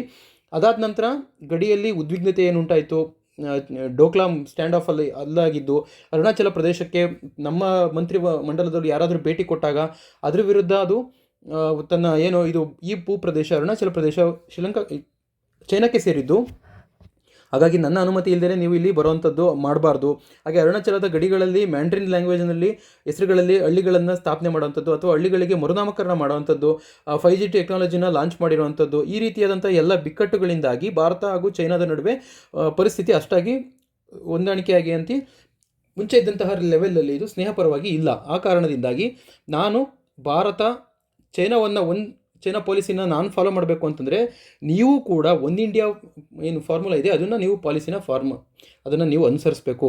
ನನಗೆ ಸೇರುವಂಥ ಅರುಣಾಚಲ ಪ್ರದೇಶ ಇರ್ಬೋದು ಅಥವಾ ಜಮ್ಮು ಕಾಶ್ಮೀರ ಪ್ರದೇಶಗಳಲ್ಲಿರ್ಬೋದು, ಈ ರೀತಿಯಾದಂಥ ಪ್ರದೇಶಗಳಲ್ಲಿ ನನ್ನ ದೇಶದ ಸಾರ್ವಭೌಮತೆಗೆ ಧಕ್ಕೆ ತರುವಂಥ ನಿಮ್ಮ ಅಂಶಗಳನ್ನು ನಾನು ಕೂಡ ವಿರೋಧಿಸ್ತೀನಿ ಅನ್ನೋದು ಭಾರತದ ನಿಲುವಾಗಿರೋದ್ರಿಂದ, ಹಾಗೆ ಭಾರತದ ಆಸಿಯಾನ್ ದೇಶಗಳ ಜೊತೆ ಉತ್ತಮ ಸಂಬಂಧವನ್ನು ಇಟ್ಕೊಂಡಿರೋದ್ರಿಂದ ಜಯಶಂಕರ್ ಅವರು ಆಸಿಯಾನ್ ಸಮಿಟಲ್ಲಿ ಈಗ ಅದಕ್ಕೆ ಅಟೆಂಡ್ ಆಗಿದ್ದರು. ಅಲ್ಲೂ ಕೂಡ ತೈವಾನ್ನ ಯಾವುದೇ ಕ್ರಿಸಿಸ್ಗೆ ಅಥವಾ ಚೈನಾದ ಒನ್ ಪಾಲಿಸಿಗೆ ಯಾವುದೇ ರೀತಿಯಾದಂತಹ ಹೇಳಿಕೆಗಳನ್ನು ಕೊಟ್ಟಿಲ್ಲ. ಭಾರತ ಸಂಪೂರ್ಣವಾಗಿ ಈ ವಿಚಾರದಲ್ಲಿ ಮೌನ ವಹಿಸಿದೆ. ಇದರಲ್ಲೆಲ್ಲದರಲ್ಲೂ ಈಗ ಯುವಾಂಗ್ ವಾಂಗ್ ಅನ್ನೋ ಒಂದು ಚೈನೀಸ್ ವೇಸಲ್ ಇದು ಈಗ ಶ್ರೀಲಂಕಾದ ಹಂಬನ್ಟೋಟ್ಗೆ ಬರ್ತಾ ಇರೋಂಥದ್ದು. ಇಲ್ಲಿ ಬರ್ತಾ ಇರೋವಂಥದ್ದಕ್ಕೆ ಭಾರತನೂ ಕೂಡ ತನ್ನ ಕಳವಳವನ್ನು ವ್ಯಕ್ತಪಡಿಸಿದೆ. ಯಾಕೆ ಅಂತಂದರೆ ಅದೊಂದು ಸ್ಪೈ ವೇಸಲ್ ಆಗಿರುವಂಥದ್ದು. ಇದು ಸ್ಯಾಟಲೈಟ್ಗಳನ್ನು ಟ್ರ್ಯಾಕ್ ಮಾಡುವಂಥ ಸಿಸ್ಟಮ್ ಇರುವಂಥದ್ದು, ಸೆಕ್ಯೂರಿಟಿ ಯಾವ್ಯಾವ ರೀತಿ ಇದೆ ಅನ್ನೋದನ್ನು ಸರ್ವಿಲೆನ್ಸ್ ಮಾಡುವಂತಹ ಇದೊಂದು ಯುವಾಂಗ್ ವಾಂಗ್ ವೆಸಲ್ ಅನ್ನೋದು ಚೈನಾದಿಂದ ಶ್ರೀಲಂಕಾಕ್ಕೆ ಬರ್ತಾ ಇದೆ. ಇದನ್ನು ಕೂಡ ಭಾರತ ಇದನ್ನು ಅಪೋಸ್ ಮಾಡ್ತಾ ಇದೆ. ಇಲ್ಲಿ ಎಲ್ಲದರಲ್ಲೂ ಕೂಡ ಭಾರತ ಈಗ ಒನ್ ಚೈನಾ ಪಾಲಿಸಿನ ಹಿಂದೆ ಹೇಳಿರೋ ರೀತಿಯಲ್ಲಿ 1949ನೇ ಇಸ್ವಿಯಿಂದನೂ ಫಾಲೋ ಮಾಡ್ತಾ ಇತ್ತು. ಆದರೆ ಅದನ್ನು ಜಮ್ಮು ಕಾಶ್ಮೀರ ಮತ್ತು ಅರುಣಾಚಲ ಪ್ರದೇಶಕ್ಕೆ ಸಂಬಂಧಪಟ್ಟಿರುವಂಥ ವಿಚಾರದಲ್ಲಿ ಭಾರತ ಈ ಒನ್ ಚೈನಾ ಪಾಲಿಸಿ ಏನಿದೆ ಇದನ್ನು ನಾನು 2010ಇಂದ ನಾನು ಫಾಲೋ ಮಾಡಲ್ಲ ಅಂತೇಳಿ ಅದಕ್ಕೆ ಪ್ರತ್ಯುತ್ತರವನ್ನು ನೀಡ್ತಾ ಇದೆ. ಹಾಗೆ ಇದಕ್ಕೆ ಕ್ವಾಡ್ ಈ ಥರದ್ದು ಅಮೆರಿಕ ಜೊತೆಗೆ ಸೇರಿ ಈ ಥರದ್ದೊಂದು ಒಕ್ಕೂಟವನ್ನು ರಚನೆ ಮಾಡಿ ಚೈನಾದ ಏನಿದೆ ಅತಿಕ್ರಮಣ ನೀತಿ ಏನಿದೆ ಅದಕ್ಕೆ ತಡೆ ಒಡ್ಡುವಂತಹ ಎಲ್ಲ ಕ್ರಮಗಳನ್ನು ಕೂಡ ಭಾರತ ಕೈಗೊಳ್ತಾ ಇದೆ. ಹಾಗಾಗಿ ಈ ಪ್ರಸ್ತುತ ತೈವಾನ್ ಕ್ರಿಸಿಸ್ ಏನಿದೆ ಇದು ಜಗತ್ತಿನ ಮೇಲೂ ಕೂಡ ಪರಿಣಾಮವನ್ನು ಬೀರುವಂತಹ ಸಂಭವ ಹೆಚ್ಚಾಗಿದೆ. ಕಾರಣ ತೈವಾನ್ ಈಗ ಮೈಕ್ರೋಚಿಪ್ಸ್ಗಳನ್ನು ಪ್ರೊಡಕ್ಷನ್ ಮಾಡೋದರಲ್ಲಿ ಮೊದಲನೇ ಸ್ಥಾನದಲ್ಲಿದೆ. ಜಾಗತಿಕವಾಗಿ ಅದು ಪೂರೈಕೆ ಮಾಡುವಂಥ 40% ಮೈಕ್ರೋಚಿಪ್ಗಳನ್ನು ತೈವಾನ್ನಿಂದ ಜಗತ್ತಿಗೆ ಸಪ್ಲೈ ಆಗ್ತಾ ಇರತಕ್ಕಂಥದ್ದು. ಈ ಮೈಕ್ರೋಚಿಪ್ಗಳಿಂದ automobile sector, science and technology, rocket industry, defence ಎಲ್ಲದಕ್ಕೂ ಇದು ಅತಿ ಅವಶ್ಯಕವಾದಂತಹ ಮೈಕ್ರೋಚಿಪ್ಸ್ ಆಗಿರೋದ್ರಿಂದ ಅದರ ಮೇಲೆ ಯಾವುದೇ ರೀತಿಯಾದಂತಹ ಯುದ್ಧದ ಪರಿಣಾಮಗಳು ಬೀರೋದು ಜಗತ್ತಿನ ಇತರೆ ರಾಷ್ಟ್ರಗಳ ಮೇಲೂ ಕೂಡ ಪರಿಣಾಮ ಬೀರೋದ್ರಲ್ಲಿ ಯಾವುದೇ ರೀತಿಯಾದಂತಹ ಅನುಮಾನಗಳಿಲ್ಲ. ಎರಡನೇ article SOP or welfare debate, SOP or welfare debate. ಇದು ಕಳೆದ 3 ದಿನಗಳಿಂದ ಬರ್ತಿರ್ತಕ್ಕಂತಹ ನಿರಂತರ ಏನು ಸರಣಿ ಸುದ್ದಿ ಇದೆ, ಫ್ರೀ ಬೈಸ್ಗೆ ಸಂಬಂಧಪಡುವಂಥದ್ದು. ಉಚಿತ ಕೊಡುಗೆಗಳು, ಚುನಾವಣೆಯಲ್ಲಿ ರಾಜಕೀಯ ಪಕ್ಷಗಳು ಏನು ಘೋಷಣೆ ಮಾಡುತ್ತೆ ಉಚಿತ ಕೊಡುಗೆಗಳನ್ನು ಕೊಡ್ತೀನಿ ಅನ್ನೋದ್ರ ವಿರುದ್ಧವಾಗಿ ಸುಪ್ರೀಂ ಕೋರ್ಟ್ ಈ ರೀತಿಯಾದಂಥ ಹೇಳಿಕೆಗಳು ಇದು ಪ್ರಜಾಪ್ರಭುತ್ವ ವ್ಯವಸ್ಥೆಗೆ ಇದೊಂದು ಮಾರಕ ಆಗುತ್ತೆ. ಹಾಗಾಗಿ ಇದು ಸಮಂಜಸವಲ್ಲ. ಇದ್ರ ವಿರುದ್ಧವಾಗಿ ನೀವೇನಾದ್ರು ಕ್ರಮ ಕೈಗೊಳ್ಳೋದಕ್ಕೆ ಅವಕಾಶ ಆಗುತ್ತಾ ಅನ್ನೋದನ್ನು ಕೇಂದ್ರ ಸರ್ಕಾರಕ್ಕೆ ಕೇಳಿತ್ತು. ಆದರೆ ಕೇಂದ್ರ ಸರ್ಕಾರನೂ ಕೂಡ ಅದು ಕೂಡ ಒಂದು ರಾಜಕೀಯ ಪಕ್ಷ ಆಗಿದೆ. ಮುಂದೆ ಅದು ಕೂಡ ಚುನಾವಣೆಗೆ ಬಂದು ಅದು ಫ್ರೀ ಬೈಸ್ನ ಘೋಷಣೆ ಮಾಡುವಂಥ ಚಾನ್ಸಸ್ಗಳು ಹೆಚ್ಚಾಗಿರುತ್ತೆ. ಅದು ಯಾವುದೇ ರಾಜಕೀಯ ಪಕ್ಷಗಳ ಒಂದು ವಾಪಸ್ ಅಧಿಕಾರವನ್ನು ಪಡೆಯುವಂತಹ ಮಾಡೋಕ್ಕೆ ಎಲ್ಲ ರೀತಿಯಾದಂಥ ಪ್ರಯತ್ನಗಳನ್ನು ಈ ಉಚಿತ ಕೊಡುಗೆಗಳ ಘೋಷಣೆ ಮೂಲಕ ಮಾಡೇ ಮಾಡುತ್ತೆ. ಹಾಗಾಗಿ ರಾಜಕೀಯ ಪಕ್ಷಗಳು ಇದರಲ್ಲಿ ಯಾವುದೇ ರೀತಿಯಾದಂಥ ನಿರ್ಧಾರವನ್ನು ಕಠಿಣವಾಗಿ ತೆಗೆದುಕೊಳ್ಳೋದಕ್ಕೂ ನನಗೆ ಅನುಮಾನ ಇದೆ. ಹಾಗಾಗಿ ನಾನು ಒಂದು ಸಮಿತಿಯನ್ನು ಫಾರ್ಮ್ ಮಾಡ್ತೀನಿ. ಇದರಲ್ಲಿ ನೀತಿ ಆಯೋಗದಿಂದ ಮತ್ತು ಎಲೆಕ್ಷನ್ ಕಮಿಷನಿಂದ ಇರ್ಬೋದು, ಸಿವಿಲ್ ಸೊಸೈಟಿಯಿಂದ ಇರ್ಬೋದು, ಈ ರೀತಿಯಾಗಿ ಮುಂದುವರೆದಂತಹ ಎಲ್ಲ ತಜ್ಞರ ಒಂದು ಸಮಿತಿಯನ್ನು ನೇಮಕ ಮಾಡಿ ಇದರಿಂದ ನಾನು ಮಾಹಿತಿನ ಪಡಿತೀನಿ, ಇದನ್ನು ಯಾವ್ಯಾವ ರೀತಿ ನಿಯಂತ್ರಿಸ್ಬೋದು ಅನ್ನೋದನ್ನು ಹೇಳಿತ್ತು. ಆ ವಿಚಾರವಾಗಿ ಮುಂದುವರೆದಂಥ ಈ ಆರ್ಟಿಕಲಲ್ಲೂ ಹೇಳಿರೋ ಪ್ರಕಾರವಾಗಿ supreme court is not going to issue guidelines. ಇದು ಯಾವುದೇ ರೀತಿಯಾದಂಥ ಗೈಡ್ಲೈನ್ಸ್ಗಳನ್ನು ನಾನು ಇಶ್ಯೂ ಮಾಡೋಕ್ಕೆ ಹೋಗಲ್ಲ, ಇದು ಓವರ್ ಜುಡಿಷಿಯರಿ ಆಗುತ್ತೆ ಅನ್ನೋದನ್ನು ಹೇಳಿತ್ತು. ಹಾಗೆ ಅದಕ್ಕೆ ಸಂಬಂಧಪಟ್ಟಿರೋ ರೀತಿಯಲ್ಲಿ 2013ನೇ ವರ್ಷದಲ್ಲಿ ಒಂದು ಪ್ರಕರಣ ಸುಪ್ರೀಂ ಕೋರ್ಟ್ನಲ್ಲಿ ಒಂದು ಪ್ರಕರಣ ದಾಖಲಾಗಿತ್ತು, Subramaniam Balaji versus government of Tamil Nadu ಅನ್ನೋ ಪ್ರಕರಣದಲ್ಲಿ. ಆ ಪ್ರಕರಣದಲ್ಲಿ ಈ ಸುಬ್ರಹ್ಮಣ್ಯಂ ಬಾಲಾಜಿ ಅನ್ನೋರು ತಮಿಳುನಾಡು ಸರ್ಕಾರ, ಅಂದು ಇದ್ದಂತಹ ತಮಿಳುನಾಡು ಸರ್ಕಾರ ಮುಂದಿನ ಚುನಾವಣೆಗೆ ಹೋಗೋದಕ್ಕಿಂತ ಮುಂಚೆ ಅದು ಉಚಿತವಾಗಿ ನಾವು ನಿಮಗೆ ಟಿ ವಿಗಳನ್ನು ಕೊಡುವಂಥದ್ದು ಮತ್ತು ಗ್ರೈಂಡರ್ಗಳನ್ನು ಕೊಡುವಂಥದ್ದು, ಮೊಬೈಲ್ ಫೋನ್ಗಳನ್ನು ಕೊಡುವಂಥದ್ದನ್ನು ಪ್ರಶ್ನೆ ಮಾಡಿ ಈ ಸುಬ್ರಹ್ಮಣ್ಯಂ ಬಾಲಾಜಿ ಅನ್ನೋರು ಸುಪ್ರೀಂ ಕೋರ್ಟ್ನ ಕದ ತಟ್ಟಿದ್ರು. ಇದರಲ್ಲಿ ಈ ರೀತಿಯಾದಂತಹ ಉಚಿತ ಕೊಡುಗೆಗಳನ್ನು ನಿಷೇಧಿಸಬೇಕು ಅನ್ನೋದು ಅವ್ರ ವಾದ ಆಗಿತ್ತು. ಆದರೆ ಸುಪ್ರೀಂ ಕೋರ್ಟ್ ಆ ಪ್ರಕರಣದಲ್ಲಿ ಏನು ಹೇಳುತ್ತೆ ಅಂತಂದರೆ, it applied the distribution of television sets or consumer goods. ಇದು ಅವ್ರಿಗೆ ಉಚಿತವಾಗಿ ಕೊಡ್ತಿರೋಂತಹ ಕೊಡುಗೆಗಳು ಏನಿದ್ದಾವೆ ಅದನ್ನು ಎತ್ತಿ ಹಿಡಿದಿತ್ತು ಮತ್ತು ಅದನ್ನು ಮಾನ್ಯತೆಯನ್ನು ಇದೆ ಅನ್ನೋದನ್ನು ಹೇಳಿತ್ತು. ಯಾಕೆ ಅಂತಂದರೆ ಈ ಸ್ಕೀಮ್ ಪರ್ಟಿಕ್ಯುಲರ್ ಆಗಿ targeted at women, farmers and poor ಸೆಕ್ಷನ್ಗಳನ್ನು ಇದು ಟಾರ್ಗೆಟ್ ಮಾಡಿದೆ. ಹಾಗಾಗಿ ಅವರನ್ನು ನೀವು ಲಕ್ಷಿಸಿ ನೀವು ಇದನ್ನು ಕೊಡ್ತಾ ಇದ್ದೀರಾ. ವುಮೆನ್ಸ್, ಫಾರ್ಮರ್, ಈ ಪೂರ್ ಸೆಕ್ಷನ್ಗಳಿಗೆ ಅವ್ರನ್ನ ಟಾರ್ಗೆಟ್ ಆಗಿ ಕೊಡ್ತಾ ಇರ್ತಕ್ಕಂಥ ಯೋಜನೆಗಳೇನಿದ್ದಾವೆ ಇವೆಲ್ಲವೂ ಸಂವಿಧಾನದಲ್ಲಿ ಹೇಳಿರ್ತಕ್ಕಂತಹ DPSP ಡೈರೆಕ್ಟಿವ್ ಪ್ರಿನ್ಸಿಪಲ್ಸ್ ಏನಿದೆ, ರಾಜ್ಯ ತತ್ವ ನಿರ್ದೇಶಕಗಳು ಏನಿದ್ದಾವೆ ಇದಕ್ಕೆ ಪೂರಕವಾಗಿರುವಂಥದ್ದು. ಹಾಗಾಗಿ ಅವರ ಸಬಲೀಕರಣಕ್ಕೆ ಈ ಥರದ ಕೊಡುಗೆಗಳು ಸಹಾಯಕ ಮತ್ತು ಅನಿವಾರ್ಯವಾಗಿದೆ ಅನ್ನೋದನ್ನು ಸುಪ್ರೀಂ ಕೋರ್ಟ್ ಪ್ರಕರಣದಲ್ಲಿ ಹೇಳಿತ್ತು. ಹಾಗಾಗಿ ಈ ಫ್ರೀ ಬೈಸ್ನ ಕೊಡುವಂಥ ವಿಚಾರದಲ್ಲಿ ನಾವು ಪಕ್ಷಗಳೇನಿದ್ದಾವೆ ಇದೊಂದು ಬ್ಯಾಲೆನ್ಸ್ನ ಮೇಂಟೈನ್ ಮಾಡಬೇಕಾಗುತ್ತೆ. ಇದು ಫ್ರೀ ಬೈಸ್ ಅಥವಾ ಸೋಷಿಯಲ್ ಕನ್ಸರ್ನ್ ಇರುವಂಥದ್ದು ಅಥವಾ ಸೆಕ್ಯೂರಿಟಿ ಎಂಪವರ್ಮೆಂಟ್ ಮಾಡುವಂಥದ್ದು, ಇವುದ್ರ ನಡುವೆ ಒಂದು ಬ್ಯಾಲೆನ್ಸ್ನ ಮೇಂಟೈನ್ ಮಾಡಬೇಕಾಗುತ್ತೆ ಅನ್ನೋದನ್ನು ಸುಪ್ರೀಂ ಕೋರ್ಟಿಂದ ತನ್ನ ಇದರಲ್ಲಿ ಹೇಳಿತ್ತು ಪ್ರಕರಣದಲ್ಲಿ. ಹಾಗೆ ECI subsequently include the model code of conduct. ಈ ಪ್ರಕರಣ ಆದ ನಂತರ ಹಾಗೆ ಇದೇ ಪ್ರಕರಣದಲ್ಲಿ ಸುಪ್ರೀಂ ಕೋರ್ಟ್ ಮುಂದುವರೆದು ಎಲೆಕ್ಷನ್ ಕಮಿಷನ್ ಆಫ್ ಇಂಡಿಯಾಗೆ ಹೇಳಿತ್ತು, ಈ ರೀತಿಯಾದಂತಹ ಫ್ರೀ ಬೈಸ್ನ ಕೊಡುವಂಥದ್ದನ್ನು ನಿಯಂತ್ರಿಸೋದಕ್ಕೆ ನೀವು ಕ್ರಮ ಕೈಗೊಳ್ಳಬೇಕು ಅಂತ ಹೇಳಿತ್ತು. ಅದನ್ನು ಅನುಸರಿಸಿ ಎಲೆಕ್ಷನ್ ಕಮಿಷನ್ ಆಫ್ ಇಂಡಿಯಾ ತನ್ನ ಮಾಡೆಲ್ ಕೋಡ್ ಆಫ್ ಕಂಡಕ್ಟ್ ಏನಿದೆ, ಚುನಾವಣಾ ನೀತಿ ಸಂಹಿತೆ, ಇದರಲ್ಲಿ ಸೇರಿಸಿತ್ತು. ಈ ರೀತಿಯಾಗಿ ಕೊಡುವಂಥದ್ದು, ಈ ಫ್ರೀ ಬೈಸ್ನ ಕೊಡುವಂಥದ್ದು ಏನಿದೆ, that vitiate the purity of the election process or exert undue influence on the voters ಅಂತ. ವಿಟಿಯೇಟ್ ಅಂತಂದರೆ ಅಡ್ಡಿಪಡಿಸುವಂಥದ್ದು, ಹಾಳುಗೆಡುವಂಥದ್ದು, ಚುನಾವಣಾ ಪ್ರಕ್ರಿಯೆಯನ್ನು ಅಥವಾ ಮುಕ್ತವಾಗಿ ಚುನಾವಣೆ ನಡೆಯುವಂತಹ ಏನೆಲ್ಲ ಕ್ರಮಗಳಿದ್ದಾವೆ ಅದನ್ನು ಈ ಅಡ್ಡಿಯನ್ನು ಉಂಟು ಮಾಡುತ್ತೆ. ಈ ಉಚಿತ ಕೊಡುಗೆಗಳು ಅನ್ನೋದು ಈ ಪ್ರಜಾಪ್ರಭುತ್ವ ವ್ಯವಸ್ಥೆಗೆ ಮಾರಕವಾಗಿ ಪರಿಣಮಿಸುತ್ತೆ. ಇದರ ಮೂಲಕ ಚುನಾವಣೆಗಳ ಮೇಲೆ ಅಡ್ಡ ಪರಿಣಾಮ ಬೀರುತ್ತೆ ಅನ್ನೋದನ್ನು ಉಲ್ಲೇಖಿಸಿ ಮಾಡೆಲ್ ಕೋಡ್ ಆಫ್ ಕಂಡಕ್ಟಲ್ಲಿ ಈ ರೀತಿಯಾಗಿ ಕೊಡೋದನ್ನು ಅವಾಯ್ಡ್ ಮಾಡಬೇಕು ಅನ್ನೋದನ್ನು ಹೇಳಿತ್ತು. ಹಾಗೆ ಇಂದಿನ ಸಂಪಾದಕೀಯ ವಿಚಾರದಲ್ಲಿ ವೇಟಿಂಗ್ ಫಾರ್ ಡೆಮೋಕ್ರಸಿ ಇನ್ ಜಮ್ಮು ಕಾಶ್ಮೀರ್ ಅನ್ನೋದನ್ನು ಕೊಟ್ಟಿದ್ದಾರೆ. ಇದು 370ನೇ ವಿಧಿ ಏನಿತ್ತು ಸಂವಿಧಾನದಲ್ಲಿ, ಅದನ್ನು ಆಗಸ್ಟ್ 5ನೇ ತಾರೀಕಿನಂದು 2019ನೇ ಇಸ್ವಿ ಅಂತಂದು ಪಾರ್ಲಿಮೆಂಟು ಇದನ್ನು ಅಬ್ರಿಗೇಟ್ ಮಾಡ್ತು. ಅಂದರೆ ಇದಕ್ಕಿದ್ದಂತಹ ವಿಶೇಷವಾದ ಸ್ಥಾನಮಾನಗಳನ್ನು ಇದು ರದ್ದುಪಡಿಸ್ತು. ಅಲ್ಲಿ ರದ್ದುಪಡಿಸಿದಂತಹ ಸಂದರ್ಭದಲ್ಲೂ ಕೂಡ ಅಮಿತ್ ಶಾ ಅವರು ಗೃಹ ಮಂತ್ರಿಯಾಗಿದ್ದಂಥ ಆವಾಗ ಹೇಳಿದ್ರು ಅವರು, ನಾವು ಜಮ್ಮು ಕಾಶ್ಮೀರದ ಜನತೆಯನ್ನು ಪ್ರಜಾಪ್ರಭುತ್ವದ ಹಕ್ಕುಗಳನ್ನು ಯಾವುದೇ ರೀತಿಯಾಗಿ ಅವ್ರಿಗೆ ಉಲ್ಲಂಘನೆ ಆಗದೇ ಇರೋ ರೀತಿಯಲ್ಲಿ ಮಾಡ್ತೀವಿ, ಮತ್ತು ಸಾಮಾಜಿಕ ಆರ್ಥಿಕವಾಗಿ ಅವರ ಅಭಿವೃದ್ಧಿಗೆ ಏನೆಲ್ಲ ಬೇಕು ಅದನ್ನು ಕೂಡ ಮಾಡ್ತೀವಿ, ಹಾಗೆ ಸೆಕ್ಯೂರಿಟಿನೂ ಕೂಡ ಇಂಪ್ರೂವ್ ಮಾಡ್ತೀವಿ. ಇದ್ರ ಮೂಲಕ ನಾವು ಭಾರತದ ಜೊತೆಗೆ ಕಾಶ್ಮೀರವನ್ನು ಸಂಪೂರ್ಣವಾಗಿ ನಾವು ಇಂಟಿಗ್ರೇಟ್ ಮಾಡೋದ್ರ ಮೂಲಕ ನಾವು ಅಲ್ಲೂ ಕೂಡ ಅಭಿವೃದ್ಧಿಯ ಪಥವನ್ನು ನಾವು ನಿರ್ಮಿಸ್ತೀವಿ ಅನ್ನೋ ಒಂದು ಭರವಸೆಯನ್ನು ಕೊಟ್ಟಿದ್ದರು. ಅದಾಗಿ 3 ವರ್ಷಗಳು ಕಳೆದರೂ ಕೂಡ ಅಲ್ಲಿ ಯಾವುದೇ ರೀತಿಯಾದಂತಹ ಹಿಂದೆ ಸರ್ಕಾರ ಹೇಳಿದಂತಹ ಯಾವುದೇ ರೀತಿಯಾದಂತಹ ವ್ಯವಸ್ಥೆಗಳು ನಿರ್ಮಾಣ ಆಗಿಲ್ಲ. ಇನ್ನು ಹೆಚ್ಚಿನದಾಗಿ ಅಲ್ಲಿ ಅಪಾಯವನ್ನೇ ಉಂಟು ಮಾಡ್ತಾ ಇದೆ, ಅಲ್ಲಿ ಹೆಚ್ಚಿನ ಜನರಿಗೆ ಅಸಮಾಧಾನ ಉಂಟಾಗ್ತಾ ಇದೆ ಅನ್ನೋದನ್ನು ಈ ಆರ್ಟಿಕಲ್ ಕ್ರಿಟಿಸೈಸ್ ಮಾಡಿ ಹೇಳಿದೆ. ಇಲ್ಲಿ ಇಷ್ಟು ವರ್ಷ ಆದ್ರೂ ನೀವು ಯಾವುದೇ ರೀತಿ ಕ್ರಮಗಳನ್ನು ಕೈಗೊಂಡಿಲ್ಲ ಅನ್ನೋದು ಈ ಆರ್ಟಿಕಲ್ನ ಪ್ರಮುಖವಾದಂತಹ ಒಂದು ಧ್ವನಿಯಾಗಿರುವಂಥದ್ದು. ಅದರಲ್ಲಿ ಕೆಲವು ಅಂಶಗಳನ್ನು ಮೆನ್ಷನ್ ಮಾಡಿದ್ದಾರೆ. ನಾವು ಅಲ್ಲಿ ಮತ್ತೇನು ಡಿಲಿಮಿಟೇಷನ್ ಕಮಿಷನ್ ಆಗಿದೆ ಈಗಾಗಲೇ, ಕಳೆದ ಒಂದು 4-5 ತಿಂಗಳಿಂದ ಡಿಲಿಮಿಟೇಷನ್ ಕಮಿಷನ್ ಅವರು ಕೂಡ ಅಲ್ಲಿ ಎಲ್ಲವನ್ನ ಚುನಾವಣಾ ಗಡಿಯನ್ನು ಗುರುತಿಸಿ ಅವರು ಈಗಾಗಲೇ ಯಾರ್ಯಾರಿಗೆ ಎಷ್ಟೆಷ್ಟು ಸೀಟನ್ನು ಕೊಡಬೇಕು, ಲಡಾಖಿಗೆ ಎಷ್ಟಿರಬೇಕು ಮತ್ತು ಈ ಕಡೆ ಎಷ್ಟಿರಬೇಕು ಅನ್ನೋದನ್ನೆಲ್ಲದನ್ನು ಕೂಡ ಸೀಟ್ಗಳನ್ನು ಈಗ ಅಸೆಂಬ್ಲಿ ಎಲೆಕ್ಷನಿಗೋಸ್ಕರ ಅವರು ನಿಗದಿಪಡಿಸಿದ್ದಾರೆ. ಇಷ್ಟೆಲ್ಲ ಆಗಿದ್ರೂ ಕೂಡ ಇನ್ನು ನೀವು ಚುನಾವಣೆಗಳನ್ನು ನಡೆಸ್ತಾ ಇಲ್ಲ, ಹಾಗೆ ನಮಗೆ ರಾಜ್ಯ ಸ್ಥಾನಮಾನನ ಕಾಲಕ್ರಮೇಣದ ನಂತರ ಕೊಡ್ತೀವಿ ಅನ್ನೋದನ್ನು ನೀವು ಭರವಸೆ ಕೊಟ್ಟಿದ್ದೀರಿ, ಅದು ಕೂಡ ಇಲ್ಲಿ ಈಡೇರಿಲ್ಲ. ಹಾಗಾಗಿ ಇಲ್ಲಿ ಟೆರರಿಸಮ್ ಅನ್ನೋದು ಇನ್ನೂ ಹೆಚ್ಚಾಗ್ತಾ ಇದೆ, ಇಲ್ಲಿ ಇನ್ಸರ್ಜೆನ್ಸಿಗಳು ಹೆಚ್ಚಾಗ್ತಾ ಇದೆ. ಯುವಕರು ಮೂಲಭೂತವಾದದ ಕಡೆಗೆ ಒಲವನ್ನು ತೋರಿಸಿ ಅವರು ಉಗ್ರಗಾಮಿ ಸಂಘಟನೆಗಳ ಜೊತೆ ಕೈ ಜೋಡಿಸ್ತಾ ಇದ್ದಾರೆ. ಈ ರೀತಿಯಾದಂಥ ಒಂದು ಅಸಮಾಧಾನದ ವಾತಾವರಣ ನೀವು ಆರ್ಟಿಕಲ್ 370 ರದ್ದುಪಡಿಸಿದ ನಂತರ ಇಲ್ಲಿ ಹೆಚ್ಚಾಗ್ತಾ ಇದೆ. ಹಾಗಾಗಿ ನೀವು ಹೇಳಿರೋದಕ್ಕೂ ನಮ್ಮ ಸಂವಿಧಾನದಲ್ಲಿ ಉಲ್ಲೇಖ ಮಾಡುವಂತಹ ಕೋಆಪರೇಟಿವ್ ಫೆಡರಲಿಸಮ್ ಏನಿದೆ, ಪರಸ್ಪರ ಸಹಕಾರದಿಂದ ಮುನ್ನಡೆಯುವಂಥ ಒಕ್ಕೂಟದ ವ್ಯವಸ್ಥೆಯನ್ನು ಏನಿದೆ, ನೀವು ಅದಕ್ಕೆ ಪೂರಕವಾಗಿ ಯಾವುದೇ ಕ್ರಮಗಳನ್ನು ಕೈಗೊಳ್ತಾ ಇಲ್ಲ. ಹಾಗೆ ನೀವು ಮಾಡ್ತಾ ಇರ್ತಕ್ಕಂಥ ಇದು ಆಕ್ಸಿಮೊನಾರ್ಕಿ ಅಂತ ಪದವನ್ನು ಬಳಸಿದ್ದಾರೆ. ಅಂತಂದರೆ ಇದು ವಿರೋಧಾಭಾಸ, ಅಂದರೆ ಹೇಳೋದೊಂದು ಮಾಡೋದೊಂದು ಅನ್ನೋದನ್ನು ನಾವು ವಿರೋಧಾಭಾಸ ಅಂತ ಕರಿತೀವಿ. ಈ ರೀತಿಯಾದಂಥ ನೀವು ಹಿಂದೆ ಏನು ಹೇಳಿದ್ರಿ ಮತ್ತು ಈಗಿನ ಪರಿಸ್ಥಿತಿಗೆ ಏನಿದೆ, ಈ ಎರಡಕ್ಕೂ ಅಜಗಜಾಂತರದ ಒಂದು ವ್ಯತ್ಯಾಸ ಇರುವಂಥದ್ದನ್ನು ನಾವೀಗ ಜಮ್ಮು ಕಾಶ್ಮೀರದಲ್ಲಿ ಕಾಣ್ತಾ ಇದ್ದೀವಿ. ಭಾರತ ಈಗ 75ನೇ ವರ್ಷದ ಸ್ವತಂತ್ರ ಅಮೃತ ಮಹೋತ್ಸವದ ಸಂದರ್ಭದಲ್ಲಿ ನಾವು ಒಕ್ಕೂಟದ ವ್ಯವಸ್ಥೆಯಲ್ಲಿರುವಾಗ ಎಲ್ಲ ರಾಜ್ಯಗಳನ್ನು ನೀವು ಸಮನಾಗಿ ಪರಿಗಣಿಸಬೇಕು. ನೀವು ಒಂದು ಅಸಮಾನತೆಯನ್ನು ನಮಗೆ ತೋರಿಸ್ತಾ ಇದ್ದೀರಾ. ಇದ್ರ ಮೂಲಕ ಏನಾಗ್ತಾ ಇದೆ, ಭಾರತಕ್ಕೆ ಮತ್ತು ಜಗತ್ತಿಗೆ ಜಮ್ಮು ಕಾಶ್ಮೀರ ಅನ್ನೋದೊಂದು ಭಯೋತ್ಪಾದನಾ ಪೀಡಿತವಾದಂಥ ಒಂದು ಪ್ರದೇಶ. ಅಲ್ಲಿಗೆ ಟೂರಿಸಮ್ ಅನ್ನೋದು ಕಡಿಮೆ ಆಗ್ತಾ ಇದೆ. ಅಲ್ಲಿನ ಏನು ಬೆಳೀತಾ ಇರತಕ್ಕಂಥ ಅಲ್ಲಿನ ಪ್ರಸಿದ್ಧ ಕೇಸರಿ ಇರ್ಬೋದು, ಆ್ಯಪಲ್ ಇರ್ಬೋದು, ಮತ್ತು ಪಶ್ಮನ್ ಶಾಲ್ ಇರ್ಬೋದು, ಈ ಥರದಕ್ಕೆ GI ಆಗಿರುವಂಥ ವಿಶೇಷವಾದಂಥ ವಸ್ತುಗಳೇನಿದ್ದಾವೆ ಅವಕ್ಕೆಲ್ಲ ಬೇಡಿಕೆಗಳು ಕುಸಿದೋಗ್ತಾ ಇದೆ. ನಮ್ಮ ಪ್ರವಾಸೋದ್ಯಮನೂ ಕೂಡ ಕಡಿಮೆ ಆಗ್ತಾ ಇದೆ ಅನ್ನೋ ಅಂಶಗಳನ್ನು ಈ ಎಲ್ಲ ಆರ್ಟಿಕಲ್ನಲ್ಲಿ ಕ್ಲೈಮ್ ಮಾಡಿರುವಂಥದ್ದು. ಹಾಗೆ ಇನ್ನೊಂದು ಆರ್ಟಿಕಲ್ ಡಿಕ್ಲೈನಿಂಗ್ ರುಪಿಯ ಕ್ರಿಸಿಸ್ ಆನ್ ಆಪರ್ಚುನಿಟಿ, ಇದು ಎಕಾನಮಿಗೆ ಸಂಬಂಧಪಡುವಂಥದ್ದು. ನಿರಂತರವಾಗಿ ಡಾಲರ್ನ ಎದುರು ರೂಪಾಯಿಯ ಮೌಲ್ಯ ನಿರಂತರವಾಗಿ ಕುಸಿತಾ ಇದೆ. ಇಂತಹ ಸಂದರ್ಭದಲ್ಲಿ ಭಾರತ ಸರ್ಕಾರ ಹಾಗೆ ರಿಸರ್ವ್ ಬ್ಯಾಂಕ್ ಆಫ್ ಇಂಡಿಯಾ ಈ ಎರಡೂ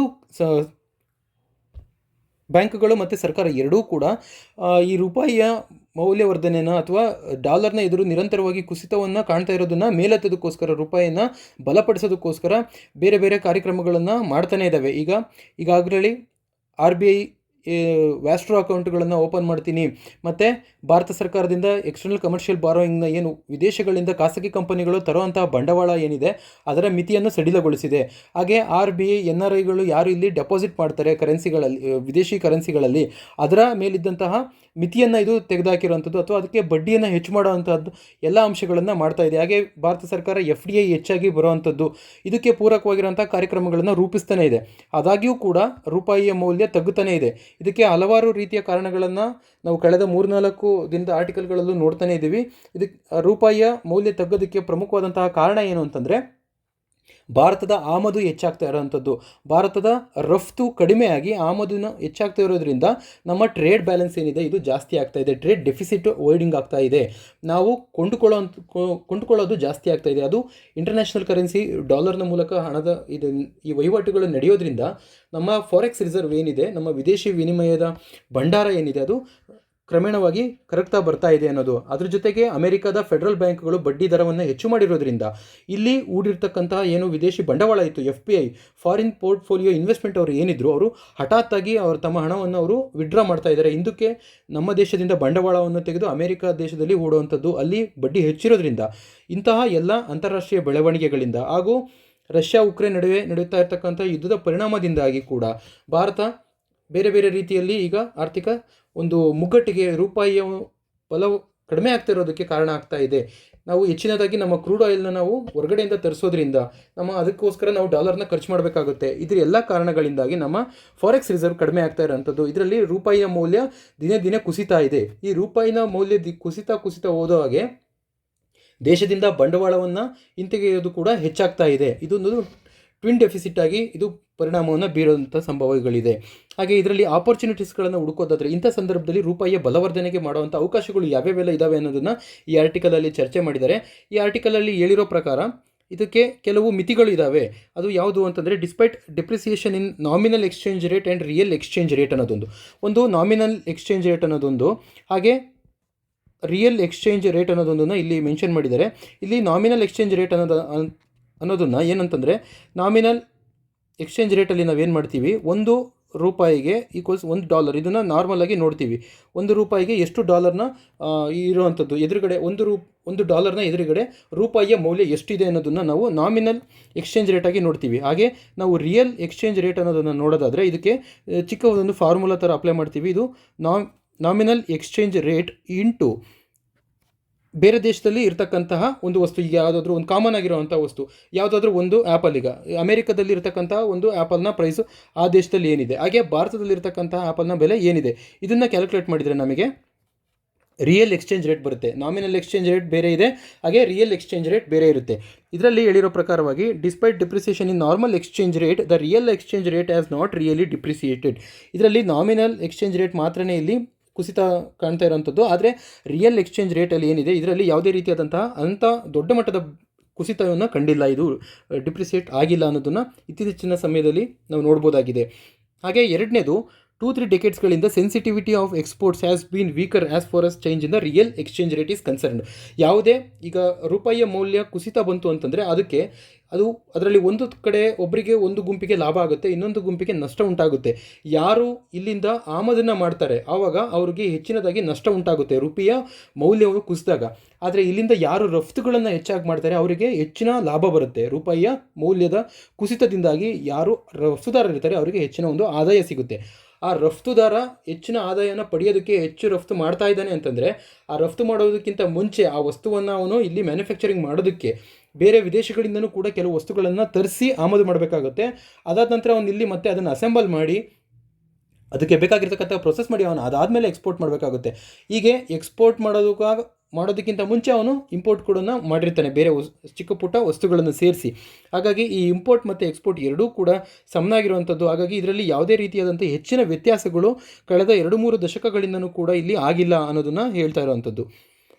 ಹಾಗೆ ಈ ನಮ್ಮ ಪರಿಸ್ಥಿತಿಯನ್ನು ಶ್ರೀಲಂಕಾಕ್ಕೆ ಹೋಲಿಸಿರು ಹೇಳಿದರೆ, ಇದು ನಮ್ಮ ಶ್ರೀಲಂಕಾದಷ್ಟು ಬಿಕ್ಕಟ್ಟಿನ ಪರಿಸ್ಥಿತಿಗೆ ನಾವು ಹೋಗಿಲ್ಲ. ಕಾರಣ ಏನು ಅಂತಂದರೆ, ಶ್ರೀಲಂಕಾದಲ್ಲಿ ಫಾರೆಕ್ಸ್ ರಿಸರ್ವ್ ಏನಿತ್ತು ಅದು ತುಂಬ ಗಣನೀಯ ಪ್ರಮಾಣದಲ್ಲಿ 2 ಅಂಕೆಗೆ ಬಂದು ತಲುಪಿತ್ತು. ಆದರೆ ಭಾರತದ ರಿಸರ್ವ್ ಫಾರೆಕ್ಸ್ ಏನಿದೆ ಇದು ಹೆಚ್ಚಿನದಾಗಿ 600 ಬಿಲಿಯನ್ ಹತ್ತಿರ ಇರುವಂಥದ್ದು. ಹಾಗಾಗಿ ಇಷ್ಟು ದೊಡ್ಡ ಬೃಹತ್ ಪ್ರಮಾಣದಲ್ಲಿ ನಾವು ಫಾರೆಕ್ಸ್ ರಿಸರ್ವ್ನ ಹೊಂದಿರೋದ್ರಿಂದ ಭಾರತಕ್ಕೆ ಈ ಪರಿಸ್ಥಿತಿ ಏನಿದೆ, ರೂಪಾಯಿಯ ಮೌಲ್ಯ ಕುಸಿತಾ ಇರುವಂಥದ್ದು ಪರಿಸ್ಥಿತಿ ಇದು ತಾತ್ಕಾಲಿಕ ಅಂತ ಮಾತ್ರ ಹೇಳಿದ್ದಾರೆ. ಹಾಗೆ ರಿಸರ್ವ್ ಬ್ಯಾಂಕ್ ಕೂಡ ಕಳೆದ ವಾರ ತನ್ನ ಹೇಳಿಕೆಯನ್ನು ಕೊಟ್ಟಿತ್ತು. ಈ ರೂಪಾಯಿಯ ಮೌಲ್ಯವನ್ನು ತಗ್ಗುತ್ತಾ ಇರೋದನ್ನು ನಾನು ತಡೆ ಹಿಡಿಯೋದಕ್ಕೆ $100 ಬಿಲಿಯನ್ ಕೂಡ ವೆಚ್ಚ ಮಾಡೋದಕ್ಕೆ RBIನಲ್ಲಿ ನಾವು ಸಮರ್ಥರಿದ್ದೇವೆ ಅನ್ನೋದನ್ನು ಹೇಳಿತ್ತು. ರೂಪಾಯಿಯ ಮೌಲ್ಯ ತಗ್ಗುತ್ತಾ ಇರೋದಕ್ಕೆ ಡಾಲರು ಇಲ್ಲಿಂದ ಖಾಲಿ ಆಗ್ತಾ ಇರೋವಂಥದ್ದು, ಇಲ್ಲಿಂದ ಬಂಡವಾಳಗಳನ್ನು ಹಿಂದೆ ತೆಗಿತಾ ಇರ್ತಕ್ಕಂಥದ್ದು, ಇದರಿಂದ ಡಾಲರ್ನ ಬೆಲೆ ಹೆಚ್ಚಾಗುತ್ತೆ. ಅಂದರೆ ಡಾಲರ್ಗೆ ಬೇಡಿಕೆ ಹೆಚ್ಚಾದಾಗ RBI ಇಲ್ಲಿ ಸೈಲೆಂಟ್ ಆಗಿಬಿಡ್ತು ಅಂತಂದರೆ ಎಲ್ಲ ಡಾಲರ್ ಹೊರಗೋಗುತ್ತೆ. ಅದೇ ರೀತಿಯಾಗಿ ಆ ವ್ಯಾಪಾರಸ್ಥರಲ್ಲಿ ಅಥವಾ ಬಂಡವಾಳವನ್ನು ಹೂಡಿಕೆ ಮಾಡೋರಲ್ಲಿ ನಂಬಿಕೆ ಬರೆಸಬೇಕು ಅಂತಂದರೆ RBI ಡಾಲರ್ನ ಆನ್ ಡಿಮ್ಯಾಂಡ್ ಅವ್ರು ಕೇಳಿದಾಗೆಲ್ಲ ಡಾಲರ್ಗಳನ್ನು ಕೊಡಬೇಕಾಗುತ್ತೆ.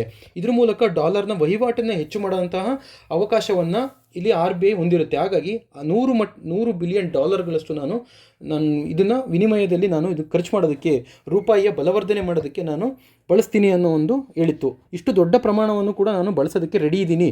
ಇದನ್ನು ಬಳಸಿದ್ರೂ ಕೂಡ ನಮ್ಮ ಫಾರೆಕ್ಸ್ ರಿಸರ್ವಿನ ಸ್ಟ್ರಾಂಗ್ ಆಗಿದೆ ಅನ್ನೋ ಒಂದು ಮೆಸೇಜನ್ನು RBI ಇದನ್ನು ಕೊಟ್ಟಿತ್ತು. As per not bad it helps maintain. ಇದು ಈ ರೂಪಾಯಿನ ಮೌಲ್ಯ ತಗ್ಗುತ್ತಾ ಇರೋದು ಕೂಡ ಕೆಲವೊಂದು ಪ್ರಯೋಜನಗಳು ಅಂತ ಕೊನೆ ಅಂಶದಲ್ಲಿ ಹೇಳಿದ್ದಾರೆ. ಇದ್ರ ಮೂಲಕ ಏನಾಗುತ್ತೆ, ಭಾರತ ಸರ್ಕಾರ ಈಗ ಆಲ್ರೆಡಿ ಡಾಲರ್ನ ಹೆಚ್ಚಾಗ್ತಾ ಇರೋದ್ರಿಂದ, ಈ ರೂಪಾಯಿನ ಮೌಲ್ಯ ಕುಸಿತಾ ಇರೋದ್ರಿಂದ ಕೆಲವು ನಿಯಮಗಳನ್ನು ಅನುಷ್ಠಾನಗೊಳಿಸಿದೆ. ಏನು ಹೊಸದಾಗಿ ಯಾವುದಾದ್ರೂ ಅತಿ ಅನಾವಶ್ಯಕವಾಗಿರ್ತಕ್ಕಂಥ ಗೂಡ್ಸ್ಗಳು ಏನಿದ್ದಾವೆ ಅವು ಭಾರತಕ್ಕೆ ಪ್ರವೇಶ ಮಾಡೋದ್ರ ಮೇಲೆ ಹೆಚ್ಚಿನ ಒಂದು ತೆರಿಗೆಯನ್ನು ವಿಧಿಸುವಂಥದ್ದು. ಅದ್ರ ಮೂಲಕ ನಾವು ಪರ್ಚೇಸ್ ಮಾಡೋಕ್ಕೆ ಆಗದೇ ಇರೋ ರೀತಿಯಲ್ಲಿ ನಾವು ಹೆಚ್ಚಿನದಾಗಿ ಇಂಪೋರ್ಟ್ ಮಾಡೋಕ್ಕೆ ಆಗದೇ ಇರೋ ರೀತಿಯಲ್ಲಿ ಮಾಡೋದ್ರಿಂದ ಇದರಿಂದ ಭಾರತ ಸ್ವಾವಲಂಬಿ ಆಗೋದಕ್ಕೆ ಸಾಧ್ಯ ಆಗುತ್ತೆ. ಅಂದರೆ ಅದು ಅಲ್ಪ ಪ್ರಮಾಣದಕ್ಕೆ ಮತ್ತು ಅದೊಂದು ಸೀಮಿತ ಅವಧಿಗೆ ಮಾತ್ರ ಆಗುವಂತಹ ಒಂದು ಪರಿಸ್ಥಿತಿ ಇದು. ಭಾರತ ಇದರಿಂದ ತನ್ನಲ್ಲೇ ಸ್ವಂತ ಉತ್ಪಾದನೆಗಳನ್ನು ಮಾಡೋದಕ್ಕೆ ಶುರು ಮಾಡ್ಬೋದು. ವಿದೇಶದಿಂದ ಬರುವಂತಹ ವಸ್ತುಗಳ ಬೆಲೆ ಹೆಚ್ಚಾದಾಗ ಭಾರತದಲ್ಲಿ ಅದರ ಉತ್ಪಾದನೆಗೆ ಅದು ಕಾಂಪಿಟೇಟಿವ್ ಒಂದು ಅಡ್ವಾಂಟೇಜಿಗೆ ಇದೊಂದು ಸಹಾಯ ಮಾಡುತ್ತೆ. ಇದ್ರ ಮೂಲಕ ಇಂಪೋರ್ಟ್ಸ್ಗಳನ್ನು ತಡೆ ಹಿಡಿಯುವಂಥದ್ದನ್ನು ಮಾಡೋದಕ್ಕೆ ಈ ಥರದ ಡಿಪ್ರಿಸಿಯೇಷನ್ ಕೂಡ ಒಂದು ಕಾರಣ ಆಗ್ಬೋದಾಗುತ್ತೆ. ಹಾಗೆ ಭಾರತದಲ್ಲಿ ಹಣದುಬ್ಬರವನ್ನು ತಡೆ ಹಿಡಿಯೋದಕ್ಕೋಸ್ಕರ ಮಾನಿಟರಿ ಪಾಲಿಸಿ ಇದೆ. ಹಾಗೆ ಫಿಸಿಕಲ್ ಪಾಲಿಸಿಯನ್ನು ಭಾರತ ಸರ್ಕಾರದಿಂದ ಜಾರಿ ಮಾಡ್ತಾರೆ.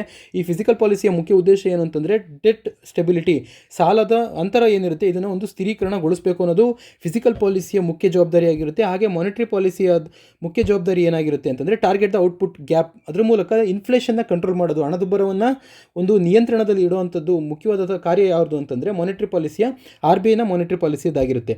ಹಾಗಾಗಿ ಫಿಸಿಕಲ್ ಪಾಲಿಸಿನ ಮೇಲೇ ನಾವು ಹೆಚ್ಚಿನದಾಗಿ ಬರೀ ಡೆಟ್ ಸ್ಟೆಬಿಲಿಟಿನ ಟಾರ್ಗೆಟ್ ಮಾಡಿ ಇಡೋದ್ರಿಂದ ಅದು ಹೆಲ್ಪ್ ಆಗಲ್ಲ. ಹಾಗಾಗಿ ಬೇರೆ ರೀತಿಯಾಗಿ ಅದಕ್ಕೆ ಫಿಸಿಕಲ್ ಪಾಲಿಸಿಗೆ ಬೇರೆ ಬೇರೆ ಸುಧಾರಣೆಗಳನ್ನು ತರೋದ್ರ ಮೂಲಕ ಭಾರತದ ಈ ಥರ ರೂಪಾಯಿಯ ಮೌಲ್ಯ ಏನು ತಗ್ಗುತ್ತಾ ಇದೆ ಇದನ್ನೆಲ್ಲದನ್ನು ಪುನಶ್ಚೇತನಗೊಳಿಸೋದಕ್ಕೆ ಸರ್ಕಾರ ಇನ್ನೂ ಬೇರೆ ಬೇರೆ ರೀತಿಯಾದಂಥ ಕ್ರಮಗಳನ್ನು ಫಿಸಿಕಲ್ ಪಾಲಿಸಿಯಲ್ಲಿ ನೀವು ಸೇರಿಸಬೇಕು ಅನ್ನೋದು ಈ ಆರ್ಟಿಕಲ್ನ ಒಟ್ಟು ಸಾರಾಂಶ ಆಗಿರೋಂಥದ್ದು. ಹಾಗೆ 4ನೇ ವಿಚಾರ, Iran nuclear talks restarts Vienna with EU mediation. ಸ್ನೇಹಿತರೆ, ಈ ಇರಾನ್ನಿಂದ 2015ನೇ ಇಸ್ವಿಯಿಂದನೂ ಕೂಡ ಈ ವಿಷಯ ಜಾರಿಯಲ್ಲಿದೆ. ಅಂತಂದ್ರೇನು, 2015ನೇ ಇಸ್ವಿಲಿ ಅಮೆರಿಕದ ಮುಂದಾಳತ್ವದಲ್ಲಿ JCPOA ಅನ್ನೋ ಒಂದು ಅಗ್ರಿಮೆಂಟ್ಗೆ ಸೈನ್ ಮಾಡುತ್ತೆ ಇರಾನ್.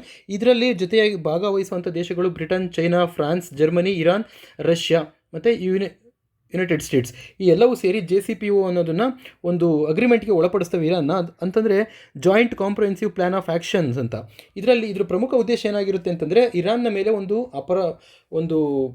ಅದ್ರ ಮೇಲೆ ಒಂದು ಆರೋಪ ಇರುತ್ತೆ. ಏನು ಆರೋಪ? ಅದು ನ್ಯೂಕ್ಲಿಯರ್ ಎನ್ರಿಚ್ ಮಾಡ್ತಾ ಇದೆ. ಇದನ್ನು ಆರೋಪ ಮಾಡೋಂಥ ದೇಶ ಯಾವುದು ಅಂತಂದರೆ ಇಸ್ರೇಲ್. ಇದು ರೀಜನಲ್ ಸ್ಟೆಬಿಲಿಟಿಗೆ ಧಕ್ಕೆ ಉಂಟು ಮಾಡುತ್ತೆ ಇರಾನ್. ಇದರಿಂದ ಹೆಚ್ಚಿನದಾಗಿ ಇವರು ನ್ಯೂಕ್ಲಿಯರ್ ಟೆಕ್ನಾಲಜಿನ ಪಡೆಯೋದಕ್ಕೆ ಅಥವಾ ನ್ಯೂಕ್ಲಿಯರ್ ಬಾಂಬ್ಗಳನ್ನು ಅಭಿವೃದ್ಧಿಪಡಿಸ್ತಾ ಇದ್ದಾರೆ. ಹಾಗಾಗಿ ಇದ್ರ ಮೇಲೆ ಒಂದು ಕಠಿಣ ಕ್ರಮಗಳನ್ನು ಕೈಗೊಳ್ಳಬೇಕು ಅಂತೇಳಿ ಹೆಚ್ಚಿನ ಒತ್ತಡವನ್ನು ಅಂತಾರಾಷ್ಟ್ರೀಯ ಮಟ್ಟದಲ್ಲಿ ಇಸ್ರೇಲ್ ಅದನ್ನು ಮಾಡುತ್ತೆ. ಅದಕ್ಕೆ ಮುಂದುವರೆದಂತೆ ಅಮೆರಿಕ ಕೂಡ ಇದರಲ್ಲಿ ಇನ್ವಾಲ್ವ್ ಆಗಿ ನೀವು ಈ ರೀತಿಯಾಗಿ ನ್ಯೂಕ್ಲಿಯರ್ ಎನ್ರಿಚ್ಮೆಂಟ್ನ ಮಾಡಬಾರ್ದು, ಇದ್ರ ಮೂಲಕ ನೀವು ನ್ಯೂಕ್ಲಿಯರ್ ಬಾಂಬ್ಗಳನ್ನು ರಚನೆ ಮಾಡುವಂಥ ಸಂಭವ್ಯ ಪರಿಸ್ಥಿತಿ ಉಂಟಾಗುತ್ತೆ. ಅದರ ಮೂಲಕ ಪ್ರಾದೇಶಿಕ ಶಾಂತಿ ಮತ್ತು ಸುವ್ಯವಸ್ಥೆಗೆ ಧಕ್ಕೆ ಆಗುವಂಥದ್ದು, ಸ್ಥಿರತೆಗೆ ಇಲ್ಲಿ ಧಕ್ಕೆ ಉಂಟು ಮಾಡೋದನ್ನು ಮಾಡಬಾರ್ದು ಅನ್ನೋದನ್ನು ಹೇಳ್ತಾರೆ. ಇದನ್ನು ನೀವು ಮುಂದುವರೆದು ಮಾಡಿದ್ದೇ ಆದರೆ ನಾವು ನಿಮ್ಮ ಮೇಲೆ ಎಕನಾಮಿಕ್ ಸ್ಯಾಂಕ್ಷನ್ಸ್ಗಳನ್ನು ಹಾಕ್ತೀವಿ. ಹಾಗೆ ಇತರ ಜಗತ್ತಿನ ಬೇರೆ ಬೇರೆ ರಾಷ್ಟ್ರಗಳು ನಿಮ್ಮ ಜೊತೆ ಏನು ವ್ಯಾಪಾರ ಒಪ್ಪಂದಗಳನ್ನು ಮಾಡ್ತಾ ಇದ್ದಾರೆ, ದಿನನಿತ್ಯದ ವಹಿವಾಟುಗಳು ನಡೆಸ್ತಾ ಇದ್ದಾರೆ, ಅದ್ರ ಮೇಲೆಲ್ಲೂ ಕೂಡ ನಾವು ಆರ್ಥಿಕ ದಿಗ್ಬಂಧನವನ್ನು ಮಾಡಿ ನಿಮ್ಮನ್ನು ಒಂಟಿಯಾಗಿಸುವಂಥ ಪ್ರಯತ್ನವನ್ನು ಮಾಡ್ತೀವಿ ಅಂತೇಳಿ ಅಮೆರಿಕ ಎಚ್ಚರಿಕೆ ಕೊಡುತ್ತೆ. ಅದಾದ ನಂತರ ಇರಾನ್ ಇದು ಅಗ್ರಿಮೆಂಟ್ಗೆ ಒಪ್ಪುತ್ತೆ. ಈ ಅಗ್ರಿಮೆಂಟ್ನ ಪ್ರಕಾರವಾಗಿ ಏನು ಹೇಳುತ್ತೆ, ನಾನು ಈ ರೀತಿಯಾಗಿ ನ್ಯೂಕ್ಲಿಯರ್ ಎನ್ರಿಚ್ಮೆಂಟ್ನ ಮಾಡೋದಿಲ್ಲ, ಅದನ್ನು ನಾನು ಲಿಮಿಟ್ ಮಾಡ್ತೀನಿ, ಕೇವಲ ಅದನ್ನು 3.6%ಗೆ ಮಾತ್ರ ನಾನು ನ್ಯೂಕ್ಲಿಯರ್ ಎನ್ರಿಚ್ಮೆಂಟ್ನ ಮಾಡ್ತೀನಿ ಅನ್ನೋದನ್ನು ಹೇಳುತ್ತೆ. ಇದು ಕೇವಲ ವಿದ್ಯುತ್ ಉತ್ಪಾದನೆಗೋಸ್ಕರ ಮಾಡೋಷ್ಟು ಕೆಪಾಸಿಟಿ ಇರುವಂಥದ್ದು ನ್ಯೂಕ್ಲಿಯರ್ ಎನ್ರಿಚ್ಮೆಂಟ್ಸ್ ಇಷ್ಟಕ್ಕೆ ಸಾಧ್ಯ ಆಗುತ್ತೆ. ಹಾಗಾಗಿ ಇದ್ರ ಮುಂದುವರೆದ ಭಾಗವಾಗಿ ಇದಕ್ಕೆ ಮುಂದುವರಿದಂತೆ ಹೆಚ್ಚಿನದಾಗಿ ನ್ಯೂಕ್ಲಿಯರ್ ಎನ್ರಿಚ್ಮೆಂಟ್ ಮಾಡೋದಕ್ಕೆ ಹೋಗಲ್ಲ ನಾನು. ಮತ್ತು ನಾವು ಇಂಟರ್ನ್ಯಾಷನಲ್ ಅಟಾಮಿಕ್ ಎನರ್ಜಿ ಏಜೆನ್ಸಿ ಏನಿದೆ ಇದು ನಮ್ಮ ದೇಶಕ್ಕೆ ಪ್ರವೇಶ ಮಾಡ್ಬೋದು, ಬಂದು ನಮ್ಮ ನ್ಯೂಕ್ಲಿಯರ್ ರಿಯಾಕ್ಟರ್ಸ್ಗಳು ಏನಿದೆ ಅದನ್ನು ಪರೀಕ್ಷೆಗೆ ಒಳಪಡಿಸ್ಬೋದು, ಯಾವಾಗ ಬೇಕಾದರೂ ಬಂದು ಪರೀಕ್ಷೆಗಳನ್ನು ಮಾಡೋದಕ್ಕೆ ನಾವು ಅವಕಾಶ ಮಾಡಿಕೊಡ್ತೀವಿ ಅನ್ನೋದನ್ನು ಇರಾನ್ ಒಪ್ಪುತ್ತೆ. ಹಾಗೆ ಅಮೆರಿಕ ಹೇಳುತ್ತೆ, ನೀವು ಇಷ್ಟು ಕಂಡೀಷನ್ಗೆ ನೀವು ಒಪ್ಪೋದಾದರೆ ನಾನು ನಿಮ್ಮ ಮೇಲೆ ಹಾಕೋವಂಥ ಏನು ಎಕನಾಮಿಕ್ ಸ್ಯಾಂಕ್ಷನ್ಸ್ಗಳಿದ್ದಾವೆ ಅದನ್ನು ನಾನು ಎಕನಾಮಿಕ್ ಸ್ಯಾಂಕ್ಷನ್ಗಳನ್ನು ಹಾಕಲ್ಲ, ನಿಮಗೆ ಉಳಿದಂತೆ ಜಗತ್ತಿನ ಬೇರೆ ದೇಶಗಳೊಂದಿಗೆ ಯಾವ ರೀತಿಯಾದ ಮುಕ್ತ ವ್ಯಾಪಾರ ಮಾಡ್ತಾ ಇದ್ದೀರಾ ಅದೇ ರೀತಿಯಾಗಿ ನೀವು ಮುಂದುವರಿಬೋದು ಅನ್ನೋದನ್ನು ಅಮೆರಿಕ ಇಲ್ಲಿ ಸ್ಪಷ್ಟಪಡಿಸುತ್ತೆ. ಅದಾದ ನಂತರ ಡೊನಾಲ್ಡ್ ಟ್ರಂಪ್ ಅವರು ಅಧ್ಯಕ್ಷರಾಗ್ತಾರೆ. ಅವರು ಬಂದಂಥ ಸಂದರ್ಭದಲ್ಲಿ ಈ JCPOA ಏನು ಅಗ್ರಿಮೆಂಟ್ ಆಗಿತ್ತು ಇದನ್ನು ಅವರು ಸಡನ್ನಾಗಿ ಕ್ಯಾನ್ಸಲ್ ಮಾಡ್ತಾರೆ. ಕಾರಣ ಏನು ಅಂತಂದರೆ ಇರಾನ್ ಇಲ್ಲಿ ಮಾತಿಗೆ ತಪ್ತಾ ಇದೆ, ಇದು ಸೀಕ್ರೆಟಾಗಿ ನ್ಯೂಕ್ಲಿಯರ್ ಎನ್ರಿಚ್ಮೆಂಟ್ನ ಮಾಡ್ತಾ ಇದೆ, ಇದರಿಂದ ಮತ್ತೆ ಸುತ್ತಮುತ್ತ ಇರುವಂತಹ ದೇಶಗಳ ಒಂದು ಭದ್ರತೆಗೆ ಇದು ಅಪಾಯವನ್ನು ತಂದೊಡ್ಡುತ್ತೆ ಅನ್ನೋದನ್ನು ಈ ಟ್ರಂಪ್ ಅವರು ಇದನ್ನು ನೆಪ ಮಾಡಿ ಈ ಅಗ್ರಿಮೆಂಟನ್ನು ಕ್ಯಾನ್ಸಲ್ ಮಾಡ್ತಾರೆ. ಅದಾದ ನಂತರ ರೆವಲ್ಯೂಷನರಿ ಗಾರ್ಡ್ಸ್ ಅಂತ ಇರಾನ್ನಲ್ಲಿರ್ತಕ್ಕಂತಹ ದೇಶದ ಅಧಿಕೃತ ಸೇನೆಯನ್ನೇ ಅವರು ಅಮೆರಿಕ ದೇಶ ಸಂಪೂರ್ಣವಾಗಿ ಅವರನ್ನು ಉಗ್ರಗಾಮಿಗಳು ಅಂತೇಳಿ ಘೋಷಣೆ ಮಾಡೋದ್ರ ಮೂಲಕ ಈ ಥರದಂತಹ ಕಠಿಣ ಕ್ರಮಗಳನ್ನು ಇರಾನ್ ಮೇಲೆ ತೆಗೆದುಕೊಳ್ತಾ ಹೋಗ್ತಾರೆ. ಹಾಗೆ ಇರಾನನ್ನು ಐಸೋಲೇಟ್ ಮಾಡೋಂಥ ಪ್ರಯತ್ನವನ್ನು ಅಮೆರಿಕ ಶುರು ಮಾಡುತ್ತೆ. ತನ್ನ ಕಾಟ್ಸಾ ಅಂತ ಏನು ಕಾಯ್ದೆ ಇದೆ, ಅಮೆರಿಕಕ್ಕೆ ವಿರುದ್ಧವಾಗಿ ನಡೆಯುವಂಥ ಯಾವೆಲ್ಲ ದೇಶಗಳಿದ್ದಾವೆ ಇದನ್ನು ಈ ಕಾಟ್ಸಾ ಒಪ್ಪಂದದ ಅಡಿಯಲ್ಲಿ ತಂದು ಅವನ್ನ ಒಂಟಿಯಾಗಿ ಮಾಡುವಂಥದ್ದು, ಅವರಿಗೆ ಹೆಚ್ಚಿನದಾಗಿ ಆರ್ಥಿಕ ದಿಗ್ಬಂಧನಗಳನ್ನು ಹೇರಿ ಅವರ ವ್ಯವಸ್ಥೆಯನ್ನು, ಆರ್ಥಿಕ ವ್ಯವಸ್ಥೆಯನ್ನು ಕೆಡಿಸುವಂತಹ ಅಮೆರಿಕದ ಈ ಕಾಯ್ದೆಗೆ ಏನಿದೆ, ಇರಾನನ್ನು ಕೂಡ ಈ ಕಾಯ್ದೆ ಒಳಗೆ ಸೇರಿಸ್ತಾರೆ. ಆ ಪ್ರಸ್ತುತ ಕಾಡ್ಸಾ ಕೆಳಗಡೆ ಇರುವಂತಹ ದೇಶಗಳಲ್ಲಿ ಪ್ರಮುಖವಾಗಿ ಮೂರಿದ್ದಾವೆ. ಮೊದಲನೇದು ರಷ್ಯಾ, ಎರಡನೇದು ಇರಾನ್, ಹಾಗೆ ಮೂರನೇದು ನಾರ್ತ್ ಕೊರಿಯಾ. ಈ 3 ದೇಶಗಳನ್ನು ಕಾಡ್ಸಾ ಅಡಿಯಲ್ಲಿ ತಂದಿದೆ ಅಮೆರಿಕ. ಹಾಗೆ ಇದರ ಪರಿಣಾಮದಿಂದಾಗಿ ಈಗ ರಷ್ಯಾ ಯುಕ್ರೇನ್ ನಡುವೆ ಯುದ್ಧದಲ್ಲಿ ರಷ್ಯಾ ಈಗ ಇರಾನ್ನ ಹತ್ರ ಆಗುವಂಥ ಸಂದರ್ಭ ಬಂದಿದೆ. ಹಾಗೆ ವ್ಲಾದಿಮಿರ್ ಪುಟಿನ್ ಅವರು ಈ ಇರಾನ್ನ ಅಧ್ಯಕ್ಷರನ್ನು ಮೀಟ್ ಆಗಿರುವಂಥದ್ದು. ಹಾಗೆ ಇರಾನ್ನು ಕೂಡ SCOಗೆ, ಶಾಂಘೈ ಕೋಆಪರೇಷನ್ ಆರ್ಗನೈಸೇಷನ್ಗೆ ಅಪ್ಲಿಕೇಶನ್ ಹಾಕಿದೆ. ನಾನು ಕೂಡ ನಿಮ್ಮ ಸಂಘಟನೆಯನ್ನು ಸೇರ್ತೀನಿ, ನಾನೀಗ ಲುಕ್ ಈಸ್ಟ್ ಪಾಲಿಸಿನ ಮೇಂಟೈನ್ ಮಾಡ್ತೀನಿ, ನನಗೆ ಈಗ ವೆಸ್ಟರ್ನ್ ಸೈಡ್ ಇರುವಂಥ ದೇಶಗಳಿಂದ ತೊಂದರೆ ಆಗ್ತಿರೋದ್ರಿಂದ ನಾವು ಈ ಕಡೆ ಪೂರ್ವ ಭಾಗದಲ್ಲಿರ್ತಕ್ಕಂಥ ದೇಶಗಳ ಜೊತೆಗೆ ನನ್ನ ವ್ಯಾಪಾರವನ್ನು ನಾನು ವೃದ್ಧಿ ಮಾಡೋದಕ್ಕೆ ಸಹಾಯ ಆಗೋ ರೀತಿಯಲ್ಲಿ ನಾನು ಬೇರೆ ಬೇರೆ ಒಕ್ಕೂಟಗಳನ್ನ ಸೇರ್ತೀನಿ ಅನ್ನೋದನ್ನು SCOಗೆ ಅಪ್ಲಿಕೇಶನ್ ಹಾಕಿತ್ತು. ಹಾಗೆ ಈಗ ಬ್ರಿಕ್ಸ್ಗೂ ಕೂಡ ಜಾಯ್ನ್ ಆಗೋದಕ್ಕೆ ಇದು ಒಲವನ್ನು ತೋರಿಸಿತ್ತು.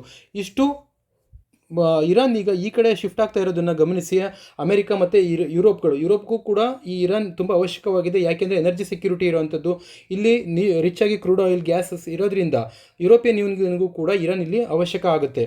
ಹಾಗೆ ಅಮೆರಿಕ ಈ ಇರಾನನ್ನು ನಾನು ಒಂದು ಕಡೆ ಐಸೋಲೇಟ್ ಮಾಡಿ ಇದನ್ನು ಒಂಟಿಯಾಗಿ ಮಾಡ್ತೀನಿ ಅನ್ನೋದನ್ನು ಏನು ತನ್ನ ಬಂಡ ನಿಲುವಿತ್ತು, ಅದನ್ನು ಈಗ ನಿಧಾನಕ್ಕೆ ಅದನ್ನು ಬಿಟ್ಟು ಇರಾನ್ನ ಏನು ಮನವಿ ಇದೆ ಅದನ್ನು ಪುರಸ್ಕರಿಸೋದಕ್ಕೆ ಈಗ ಪ್ರಯತ್ನ ಮಾಡ್ತಾ ಇದೆ. ಅದನ್ನು ಈಗ ಮೀಡಿಯೇಷನ್ ಆಗಿ ಇವರಿಬ್ಬರಿಗೆ ಮಧ್ಯಸ್ಥಿಕೆಗಾರನಾಗಿ ಯುರೋಪಿಯನ್ ಯೂನಿಯನ್ ಈಗ ಸಹಾಯ ಮಾಡ್ತಾ ಇದೆ. ಇದು ವಿಯೆನ್ನಾ ನಗರದಲ್ಲಿ, ಆಸ್ಟ್ರಿಯಾ ದೇಶದ ವಿಯೆನ್ನಾ ನಗರದಲ್ಲಿ ಇದು ಮೀಡಿಯೇಷನ್ ನಡೀತಾ ಇರ್ತಕ್ಕಂಥದ್ದು. ಇಲ್ಲಿ ನ್ಯೂಕ್ಲಿಯರ್ ಎನ್ರಿಚ್ಮೆಂಟ್ನ ಮಾಡಬಾರ್ದು ಅನ್ನೋದನ್ನು ಅಮೆರಿಕ ವಾದ ಆಗಿತ್ತು. ಆದರೆ ನ್ಯೂಕ್ಲಿಯರ್ ಎನ್ರಿಚ್ಮೆಂಟ್ ನಾನು ಮಾಡ್ತಿಲ್ಲ ಅಥವಾ ಮಾಡ್ತಾ ಇದ್ದೀನಿ ಅನ್ನೋದನ್ನು ಇರಾನ್ ಹೇಳ್ತಾ ಇತ್ತು. ಹಾಗಾದರೆ ನ್ಯೂಕ್ಲಿಯರ್ ಎನ್ರಿಚ್ಮೆಂಟ್ ಏನು ಅನ್ನೋದನ್ನು ನಾವು ವೈಜ್ಞಾನಿಕವಾಗಿ ನೋಡೋದಾದರೆ, ಸ್ನೇಹಿತರೆ, ನೈಸರ್ಗಿಕವಾಗಿ ನಮಗೆ ಯುರೇನಿಯಂ ಸಿಗುವಂಥದ್ದು 2 ಐಸೋಟೋಪ್ಗಳಲ್ಲಿ ಸಿಗುತ್ತೆ. ಇದು ಒಂದು ಕಾಂಬಿನೇಷನ್ ಆಫ್ 2 ಐಸೋಟೋಪ್ಸ್ ಆಗಿ ಸಿಗುವಂಥದ್ದು. ಇದು 235 ಮತ್ತು U238 ಅನ್ನೋದರಲ್ಲಿ ಸಿಗುವಂಥದ್ದು. ಆದರೆ ಈ ನ್ಯಾಚುರಲ್ ಯುರೇನಿಯಮಲ್ಲಿ U235ನ ಪ್ರಮಾಣ ಇಲ್ಲಿ ಕೇವಲವಾಗಿ 0.07% ಮಾತ್ರ ಇರುವಂಥದ್ದು. ಹಾಗಾಗಿ ಇಷ್ಟರಲ್ಲಿರುವಂಥದ್ದು ನ್ಯಾಚುರಲ್ ಯುರೇನಿಯಮಲ್ಲಿ ಇರುವಂಥ U235 ಏನಿದೆ ಇದರ ಪ್ರಮಾಣವನ್ನು ಹೆಚ್ಚು ಮಾಡುವಂಥದ್ದು. ಅಂದರೆ ನೀವು U238ನ್ನು ನೈಸರ್ಗಿಕವಾಗಿ ಸಿಗುವಂತಹ ಯುರೇನಿಯಮಲ್ಲಿ U238ನ್ನು ನಿಧಾನವಾಗಿ ತೆಗಿತಾ ಬರುವಂಥದ್ದು. ಅದ್ರ ಮೂಲಕ U235 ಹೆಚ್ಚಾಗ್ತಾ ಬರುತ್ತೆ. ಹಾಗಾಗಿ ಇದನ್ನು ನಾವು ನ್ಯೂಕ್ಲಿಯರ್ ಎನ್ರಿಚ್ಮೆಂಟ್ ಅಂತ ಕರಿತೀವಿ. ಪ್ರಮುಖವಾಗಿ ನ್ಯೂಕ್ಲಿಯರ್ ಬಾಂಬ್ಗಳಲ್ಲಿ ಬಳಕೆ ಆಗ್ತಿರ್ತಕ್ಕಂಥ ಯಾವುದು ಅಂತಂದರೆ ಐಸೋಟೋಪ್ U235 ಇಲ್ಲಿ ಪ್ರಮುಖವಾಗಿ ಬಳಕೆ ಆಗುತ್ತೆ. ಹಾಗಾಗಿ 5%ಗೆ ನೀವು ಅದನ್ನು ಎನ್ರಿಚ್ ಮಾಡಿದ್ರಿ ಅಂತಂದರೆ ಇದನ್ನು ಕಮರ್ಷಿಯಲ್ ನ್ಯೂಕ್ಲಿಯರ್ ಪವರ್ ಪ್ಲಾಂಟ್ಸ್ಗಳಲ್ಲಿ ಯೂಸ್ ಮಾಡೋದಕ್ಕೆ ಇಷ್ಟು ಸಮರ್ಥವಾಗುತ್ತೆ. ಹಾಗಾಗಿ ಈಗ ನೀವು ಇರಾನ್ ಹೇಳ್ತಿರೋ ಪ್ರಕಾರವಾಗಿ 3.6 ಅಷ್ಟು ನಾನು ನ್ಯೂಕ್ಲಿಯರ್ ಎನ್ರಿಚ್ಮೆಂಟ್ ಮಾಡ್ತೀನಿ, ಇಷ್ಟು ಸಾಕು ನನಗೆ ಅದು ನ್ಯೂಕ್ಲಿಯರ್ ಪವರ್ ಪ್ಲಾಂಟ್ಗಳನ್ನು ರನ್ ಮಾಡೋದಕ್ಕೆ ಈ 3.6%ನಷ್ಟು ಎನಫ್. ಹಾಗಾಗಿ ಅಮೆರಿಕ ಇಷ್ಟಕ್ಕೆ ಮಿತಿಯನ್ನು ಹಾಕೋಬೇಕು, ನೀವು ಇದ್ರ ಮೇಲೆ ನೀವು ನ್ಯೂಕ್ಲಿಯರ್ ಎನ್ರಿಚ್ಮೆಂಟ್ನ ಮಾಡಬಾರ್ದು, ಅಂದರೆ 235ನ ಪ್ರಮಾಣವನ್ನು ಹಿಗ್ಗಿಸಬಾರ್ದು ಅನ್ನೋದಿಲ್ಲ ಅಮೆರಿಕದ ವಾದ ಆಗಿರುವಂಥದ್ದು. ಹಾಗೆ ಅದಕ್ಕಿಂತ ಹೆಚ್ಚಾಯಿತು ಅಂತಂದರೆ 20%ಗಿಂತ ಹೆಚ್ಚಾಯಿತು ಅಂತಂದರೆ ಅದು ವೆಪನ್ ಗ್ರೇಡೆಡ್ ಆಗುತ್ತೆ, ನ್ಯೂಕ್ಲಿಯರ್ ಬಾಂಬ್ಗಳಲ್ಲಿ ಬಳಸೋದಕ್ಕೆ ಸಶಕ್ತವಾಗುತ್ತೆ. ಹಾಗಾಗಿ ಇದನ್ನು ಇಲ್ಲಿಗೆ 3.6ಗೆ ನೀವು ಮಿತಿಗೊಳಿಸಬೇಕು ಅನ್ನೋದನ್ನು ನ್ಯೂಕ್ಲಿಯರ್ ಡೀಲಲ್ಲಿ ಹೇಳಿರುವಂಥ ಅಂಶ ಆಗಿದೆ. Remembering an exclusion remarking opportunity. ಸ್ನೇಹಿತರೆ, ಇದು ಇಂದಿನ ಸಂಪಾದಕೀಯಲ್ಲಿ ಬಂದಿರತಕ್ಕಂಥ ಇನ್ನೊಂದು ಪ್ರಮುಖವಾದಂಥ ಆರ್ಟಿಕಲ್. ಇದರಲ್ಲಿ ಪ್ರಮುಖವಾಗಿ ಆಫ್ರಿಕಾ ಖಂಡದ ದೇಶದಲ್ಲಿರ್ತಕ್ಕಂಥ ಒಂದು ಉಗಾಂಡ, ಅದರಿಂದ ಆ ದೇಶದ ಪ್ರೆಸಿಡೆಂಟ್ ಆಗಿರುವಂತಹ ಇವರು ಬರೆದಿರುವಂಥದ್ದು ಯೋವಿರಿಯನ್ ಅವರು. ಇವರು ಭಾರತದ ಪರವಾಗಿ, ಅಂದರೆ ಭಾರತಕ್ಕೂ ಉಗಾಂಡಕ್ಕೂ ಎಷ್ಟು ರೀತಿಯಾದಂತಹ ಸಂಬಂಧಗಳಿದೆ ಅನ್ನೋದನ್ನು ಈ ಆರ್ಟಿಕಲಲ್ಲಿ ಅವರು ತಿಳಿಸಿದ್ದಾರೆ. ಅಂದರೆ ಉಗಾಂಡ ಹಿಂದೆ 1972ನೇ ಇಸ್ವಿಗಿಂತ ಹಿಂದೆ ಬ್ರಿಟಿಷರ ಅಧೀನದಲ್ಲಿತ್ತು. ಅಂತಹ ಸಂದರ್ಭದಲ್ಲಿ ಅವರು ಅದನ್ನು ಬಿಟ್ಟು ಹೋಗುವಂಥ ಸಂದರ್ಭದಲ್ಲಿ ಅವರ ಸೈನ್ಯದಲ್ಲೇ ಇದ್ದಂತಹ ಒಬ್ಬ ಇದಿ ಅಮೀನ್ ಅನ್ನೋ ಒಬ್ಬ ವ್ಯಕ್ತಿಗೆ ಆ ದೇಶದ ಸಂಪೂರ್ಣವಾದಂಥ ಆಡಳಿತ ವ್ಯವಸ್ಥೆಯನ್ನು ಕೈಗಿಟ್ಟು ಅವರು ಉಗಾಂಡ ದೇಶವನ್ನು ಅವರು ಖಾಲಿ ಮಾಡ್ತಾರೆ. ಈ ಇದಿ ಅಮೀನ್ ಅನ್ನೋನು, ಇವನ ಮೇಲೆ ಒಂದು ಪಿಕ್ಚರ್ ಕೂಡ ಇದೆ ಇಂಗ್ಲೀಷಲ್ಲಿ, ಸ್ವಾಜಿಲ್ಯಾಂಡ್ ಅನ್ನೋ ಒಂದು ಮೂವಿ ಕೂಡ ಇದೆ, ಅದು ಚೆನ್ನಾಗಿದೆ. ಅದರಲ್ಲಿ ತೋರಿಸಿರೋ ರೀತಿಯಲ್ಲಿ, ಹಾಗೆ ಇತಿಹಾಸ ಇವನನ್ನು ಗುರುತಿಸೋ ರೀತಿಯಲ್ಲಿ ಇದಿ ಅಮೀನ್ ಅನ್ನೋನು ಜಗತ್ತು ಕಂಡ ಅತ್ಯಂತ ದುಷ್ಟ ಸರ್ವಾಧಿಕಾರಿ ಅಂತಲೇ ಹೇಳ್ಬೋದು. ಇವನು ಹಿಟ್ಲರ್ಗಿಂತ ಹೆಚ್ಚಿನ ಜನರನ್ನು ಕೊಂದಿರ್ತಕ್ಕಂಥವನು. ಹಾಗೆ ಈಗಲೂ ಕೂಡ ಇವನ ಹೆಸರಲ್ಲೇ ಅತ್ಯಧಿಕ ಹೆಚ್ಚುಗಳನ್ನು ಮಾರಣ ಹೋಮ ನಡೆಸಿರ್ತಕ್ಕಂಥ ಇಂಥ ಕೆಟ್ಟ ವ್ಯಕ್ತಿ ಯಾರಿದ್ದಾನೆ ಅಂತಂದರೆ ಇದಿ ಅಮೀನ್ ಅನ್ನೋನು ಈಗಲೂ ಕೂಡ ವೆಬ್ಸೈಟ್ಗಳಲ್ಲಿ ನಮಗೆ ಸಿಗುತ್ತೆ. ಇಂಥವನ ಕೈಗೆ ಬ್ರಿಟಿಷರು ಅಧಿಕಾರವನ್ನು ಕೊಟ್ಟು ಹೋದಾಗ ಆತ ಅಲ್ಲಿರ್ತಕ್ಕಂತಹ ಯಾರು ಬೇರೆ ದೇಶಗಳಿಂದ ಬಂದು ಅಲ್ಲಿ ನೆಲೆಸಿದ್ದಂಥವರು, ಆ ದೇಶಕ್ಕೆ ಬ್ರಿಟಿಷರ ಕಾಲದಲ್ಲಿ ಯಾರನ್ನ ಕಾರ್ಮಿಕರಾಗಿ ಬೇರೆ ಕಡೆಯಿಂದ ತಂದಿರತಕ್ಕಂತಹ ಬೇರೆ ಜನಸಂಖ್ಯೆ ಏನಿತ್ತು ಅವ್ರನ್ನೆಲ್ಲರನ್ನೂ ಕೂಡ ಇವನು ಹೊರಗಾಕೋದಕ್ಕೆ ಪ್ರಯತ್ನ ಪಡ್ತಾನೆ. ಹಾಗೆ ಸುಮಾರು ಜನರನ್ನು ಇವನು ಓಡಿಸ್ತಾನೆ. ಅದರಲ್ಲಿ ಭಾರತೀಯರು ಕೂಡ ಇದ್ದರು. ಭಾರತೀಯರು ಅಂದು ಬ್ರಿಟಿಷ್ ಕಾಲಕ್ಕೆ ಉಗಾಂಡಕ್ಕೆ ಹೋಗಿ ಅವರು ರೈಲ್ವೆ ಹಳಿಗಳನ್ನು ನಿರ್ಮಾಣ ಮಾಡೋದ್ರಲ್ಲಿ, ಅವರ ಗಾರ್ಡನ್ಗಳಲ್ಲಿ, ಪ್ಲಾಂಟೇಷನ್ಗಳಲ್ಲಿ ದುಡಿಯುವಂಥ ಕಾರ್ಮಿಕರು ಪ್ರಮುಖವಾಗಿ ಗುಜರಾತು, ಮುಂಬೈಗಳಿಂದ ಅಲ್ಲಿ ಹೋಗಿ ನೆಲೆಯನ್ನು ಕಂಡುಕೊಂಡಿರ್ತಾರೆ. ಈ ಇದಿ ಅಮೀನ್ ಅಧಿಕಾರಕ್ಕೆ ಬಂದಾಗ 72ನೇ ಇಸ್ವಿಯಿಂದ ಹಿಡಿದು 79ನೇ ಇಸ್ವಿವರೆಗೂ ಅವನು ನಿರ್ಗಮಿಸುವವರೆಗೂ ಕೂಡ ಹಲವಾರು ಜನರ ಇಲ್ಲಿ ಮಾರಣ ಹೋಮ ನಡೆಯುತ್ತೆ. ಹಲವಾರು ಜನರನ್ನು ದೇಶ ಬಿಟ್ಟು ಓಡಿಸ್ತಾನೆ. ಅಂಥದ್ರಲ್ಲಿ ಪ್ರಮುಖವಾಗಿ ಭಾರತದಲ್ಲಿ ಇದ್ದಂತಹ ಜನಗಳು ಹೊರಗೆ ಬಂದವರು ಅವರು ಪಕ್ಕದಲ್ಲೇ ಇದ್ದಂತಹ, ಇಲ್ಲಿ ನಾವು ಗಮನಿಸ್ಬೋದು ಮ್ಯಾಪಲ್ಲಿ, ಈ ಕೀನ್ಯಕ್ಕೆ, ಹಾಗೆ ಕೆನಡಾ ಮತ್ತು ತುಂಬ ಜನ ಯುನೈಟೆಡ್ ಕಿಂಗ್ಡಮ್ ವಾಪಸ್ಸು ಬ್ರಿಟಿಷರ ಜೊತೆಗೆ ತುಂಬ ಜನ ಅಲ್ಲಿ ವಾಪಸ್ ಹೋಗ್ತಾರೆ. ಅದಾದ ನಂತರ 1979ನೇ ಇಸ್ವಿಗೆ ಅವನನ್ನು ಉಚ್ಚಾಟನೆ ಮಾಡ್ತಾರೆ. ದೇಶದಲ್ಲಿ ಒಂದು ಸಿವಿಲ್ ವಾರ್ ನಡೆಯುತ್ತೆ. ದಂಗೆ ಎದ್ದು ಜನ ಅವನನ್ನು ಅಧಿಕಾರದಿಂದ ತೆಗೆದುಹಾಕಿ, ಅದಾದ ನಂತರ ಭಾರತದ ವಾಪಸ್ ಅಂಥ ಸಂದರ್ಭದಲ್ಲಿ ಯಾರೋ ಭಾರತೀಯರಿದ್ದರು ಆ ದೇಶವನ್ನು ಬಿಟ್ಟು ಹೊರಗೋಗಿರೋವಂಥವ್ರು, ಉಗಾಂಡವನ್ನು ತೊರೆದಿರೋಂಥವ್ರ ದೇಶವನ್ನು ಹೆಚ್ಚಿನದಾಗಿ ಮತ್ತೆ ವಾಪಸ್ಸು ನೀವು ಬನ್ನಿ ಅನ್ನೋದನ್ನು ಉಗಾಂಡ ಸರ್ಕಾರ ಅವ್ರನ್ನ ವೆಲ್ಕಮ್ ಮಾಡ್ಕೊಳ್ಳುತ್ತೆ ಒಳ್ಳೆ ರೀತಿಯಾಗಿ. ಇದರಿಂದ ಭಾರತ ಮತ್ತು ಉಗಾಂಡ ದೇಶಗಳ ನಡುವೆ ಒಂದು ಉತ್ತಮ ಸಂಪರ್ಕ ಅಲ್ಲಿಂದ ಶುರುವಾಗ್ತಾ ಬರುತ್ತೆ. ಹೀಗಾಗಿ ನಾವು ಇನ್ನೂ ಹೆಚ್ಚಿನದಾಗಿ ಭಾರತದ ಮತ್ತು ಉಗಾಂಡ ರೀತಿಯಾದಂಥ ದೇಶಗಳು, ಈ ಥರದ ಸುಮಾರು ಒಂದು 56 ದೇಶಗಳು ನಾವೆಲ್ಲರೂ ಕೂಡ ಕಾಮನ್ವೆಲ್ತ್ ನೇಷನ್ನಲ್ಲಿ ಆ ಸಂಘಟನೆಯಲ್ಲಿ ನಾವೆಲ್ಲರೂ ಸದಸ್ಯ ರಾಷ್ಟ್ರಗಳಾಗಿದ್ದೀವಿ. ನಮ್ಮನ್ನೆಲ್ಲರಿಗೂ ಕೂಡ ಒಂದೇ ರೀತಿಯಾದಂಥ ಒಂದು ಕಲ್ಚರ್ ಇದೆ, ಒಂದು ಭಾಷೆ ಒಂದೇ ಇದೆ. ಯಾಕೆ ಅಂತಂದರೆ ನಮ್ಮ ಈ ಕಾಮನ್ವೆಲ್ತ್ ನೇಷನಲ್ಲಿ ಸಂಘಟನೆಯಲ್ಲಿ ಇರ್ತಕ್ಕಂಥ ಎಲ್ಲ ದೇಶಗಳನ್ನು ಆಳ್ವಿಕೆ ನಡೆಸಿದ್ದಂಥದ್ದು ಒಂದೇ ದೇಶ, ಅದು ಬ್ರಿಟನ್ ಆಗಿತ್ತು. ಬ್ರಿಟನ್ ಯಾವ್ಯಾವ ದೇಶಗಳ ಮೇಲೆ ಆಡಳಿತ ನಡೆಸಿತ್ತು, ಹಿಂದೆ ಕಲೋನಿಸಮ್ ಆಗಿತ್ತು, ಆ ದೇಶಗಳಿಗೆಲ್ಲ ಸ್ವತಂತ್ರ ಕೊಡ್ತಾ ಬಂದು ಯಾರು ಬ್ರಿಟಿಷರಿಂದ ಸ್ವತಂತ್ರ ಪಡೆದಿರೋ ಅಂತಹ ದೇಶಗಳು ಯಾವಿದ್ದಾವೆ ಅವನ್ನೆಲ್ಲವನ್ನು ಕೂಡ ಒಟ್ಟಿಗೆ ಒಂದು ಸಂಘಟನೆಯ ರೂಪದಲ್ಲಿ ಬ್ರಿಟಿಷ್ ಗೌರ್ಮೆಂಟ್ ಸೇರಿಸಿತ್ತು. ಅದನ್ನು ಕಾಮನ್ವೆಲ್ತ್ ನೇಷನ್ ಅಂತ ಕರೀತಾರೆ.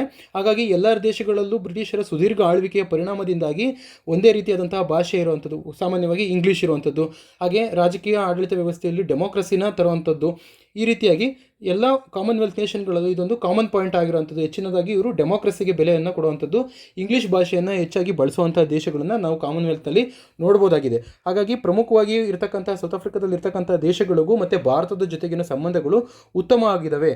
ನಾವು ಭಾರತ ಮತ್ತು ದಕ್ಷಿಣ ಆಫ್ರಿಕಾ ಪೂರ್ತಿ ಆಫ್ರಿಕಾ ಖಂಡದಲ್ಲಿರ್ತಕ್ಕಂಥ ಸುಮಾರು 54 ದೇಶಗಳನ್ನು ನಾವು ನೋಡಿದರೆ ಭಾರತ ಎಲ್ಲ ದೇಶಗಳೊಂದಿಗೆ ಕೂಡ ಒಂದು ಉತ್ತಮ ಸಂಬಂಧವನ್ನು ಹೊಂದಿದೆ. ನಾವು ಆಫ್ರಿಕಾ ಮತ್ತು ಭಾರತದ ನಡುವಿನ ಇತಿಹಾಸವನ್ನು ನಾವು ಗಮನಿಸೋದಾದರೆ ಹಲವಾರು ಶತಮಾನಗಳಿಂದಲೂ ಕೂಡ ಅವರ ನಡುವೆ ವ್ಯಾಪಾರ ವಹಿವಾಟುಗಳು ನಡೀತಾ ಬಂದಿದ್ದಾವೆ.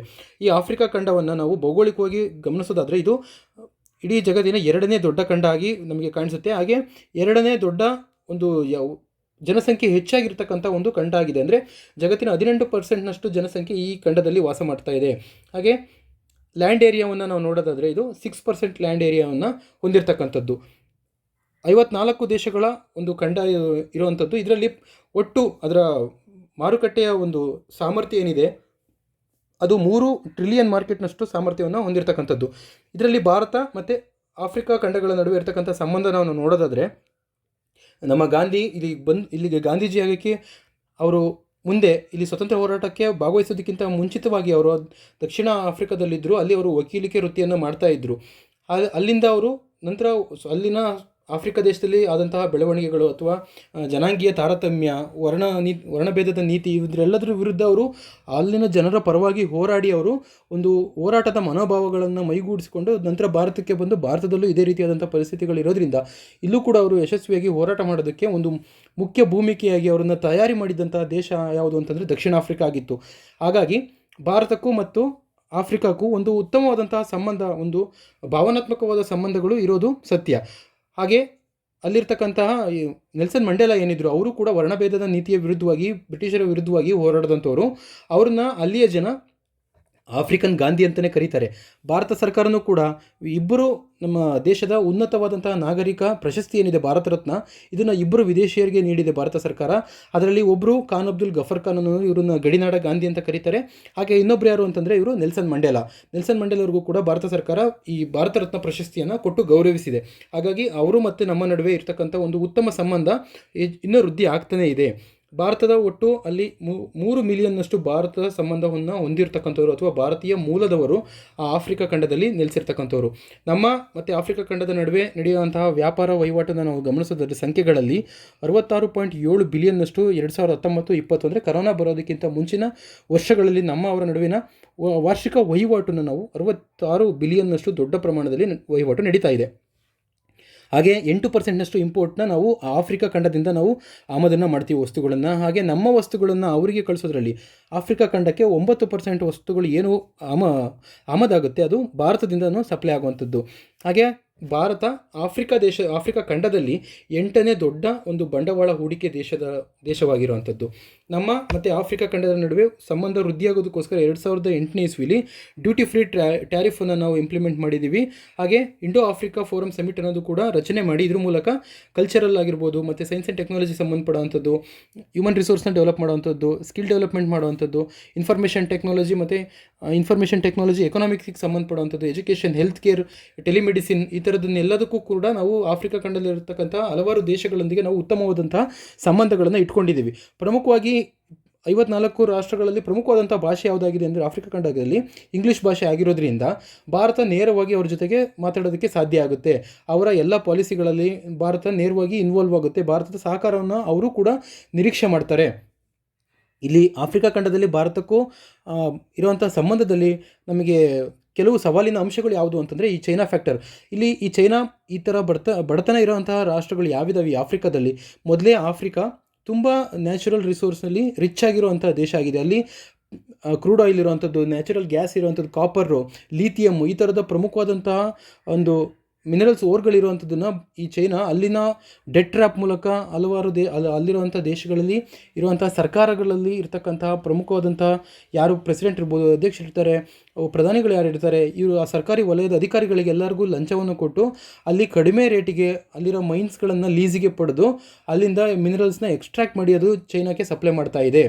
ಹಾಗಾಗಿ ಚೈನಾದ ಈ ನಡೆ ಭಾರತ ಅಲ್ಲಿ ಡಿಪ್ಲೊಮ್ಯಾಟಿಕ್ ರಿಲೇಷನ್ಸ್ನ ಬೇರೆ ದೇಶಗಳ ಜೊತೆಗೆ ಹೊಂದೋದಕ್ಕೆ ಚೈನಾ ಇಲ್ಲಿ ನಮಗೆ ಅಡ್ಗಾಲನ್ನು ಹಾಕ್ತಾ ಇದೆ.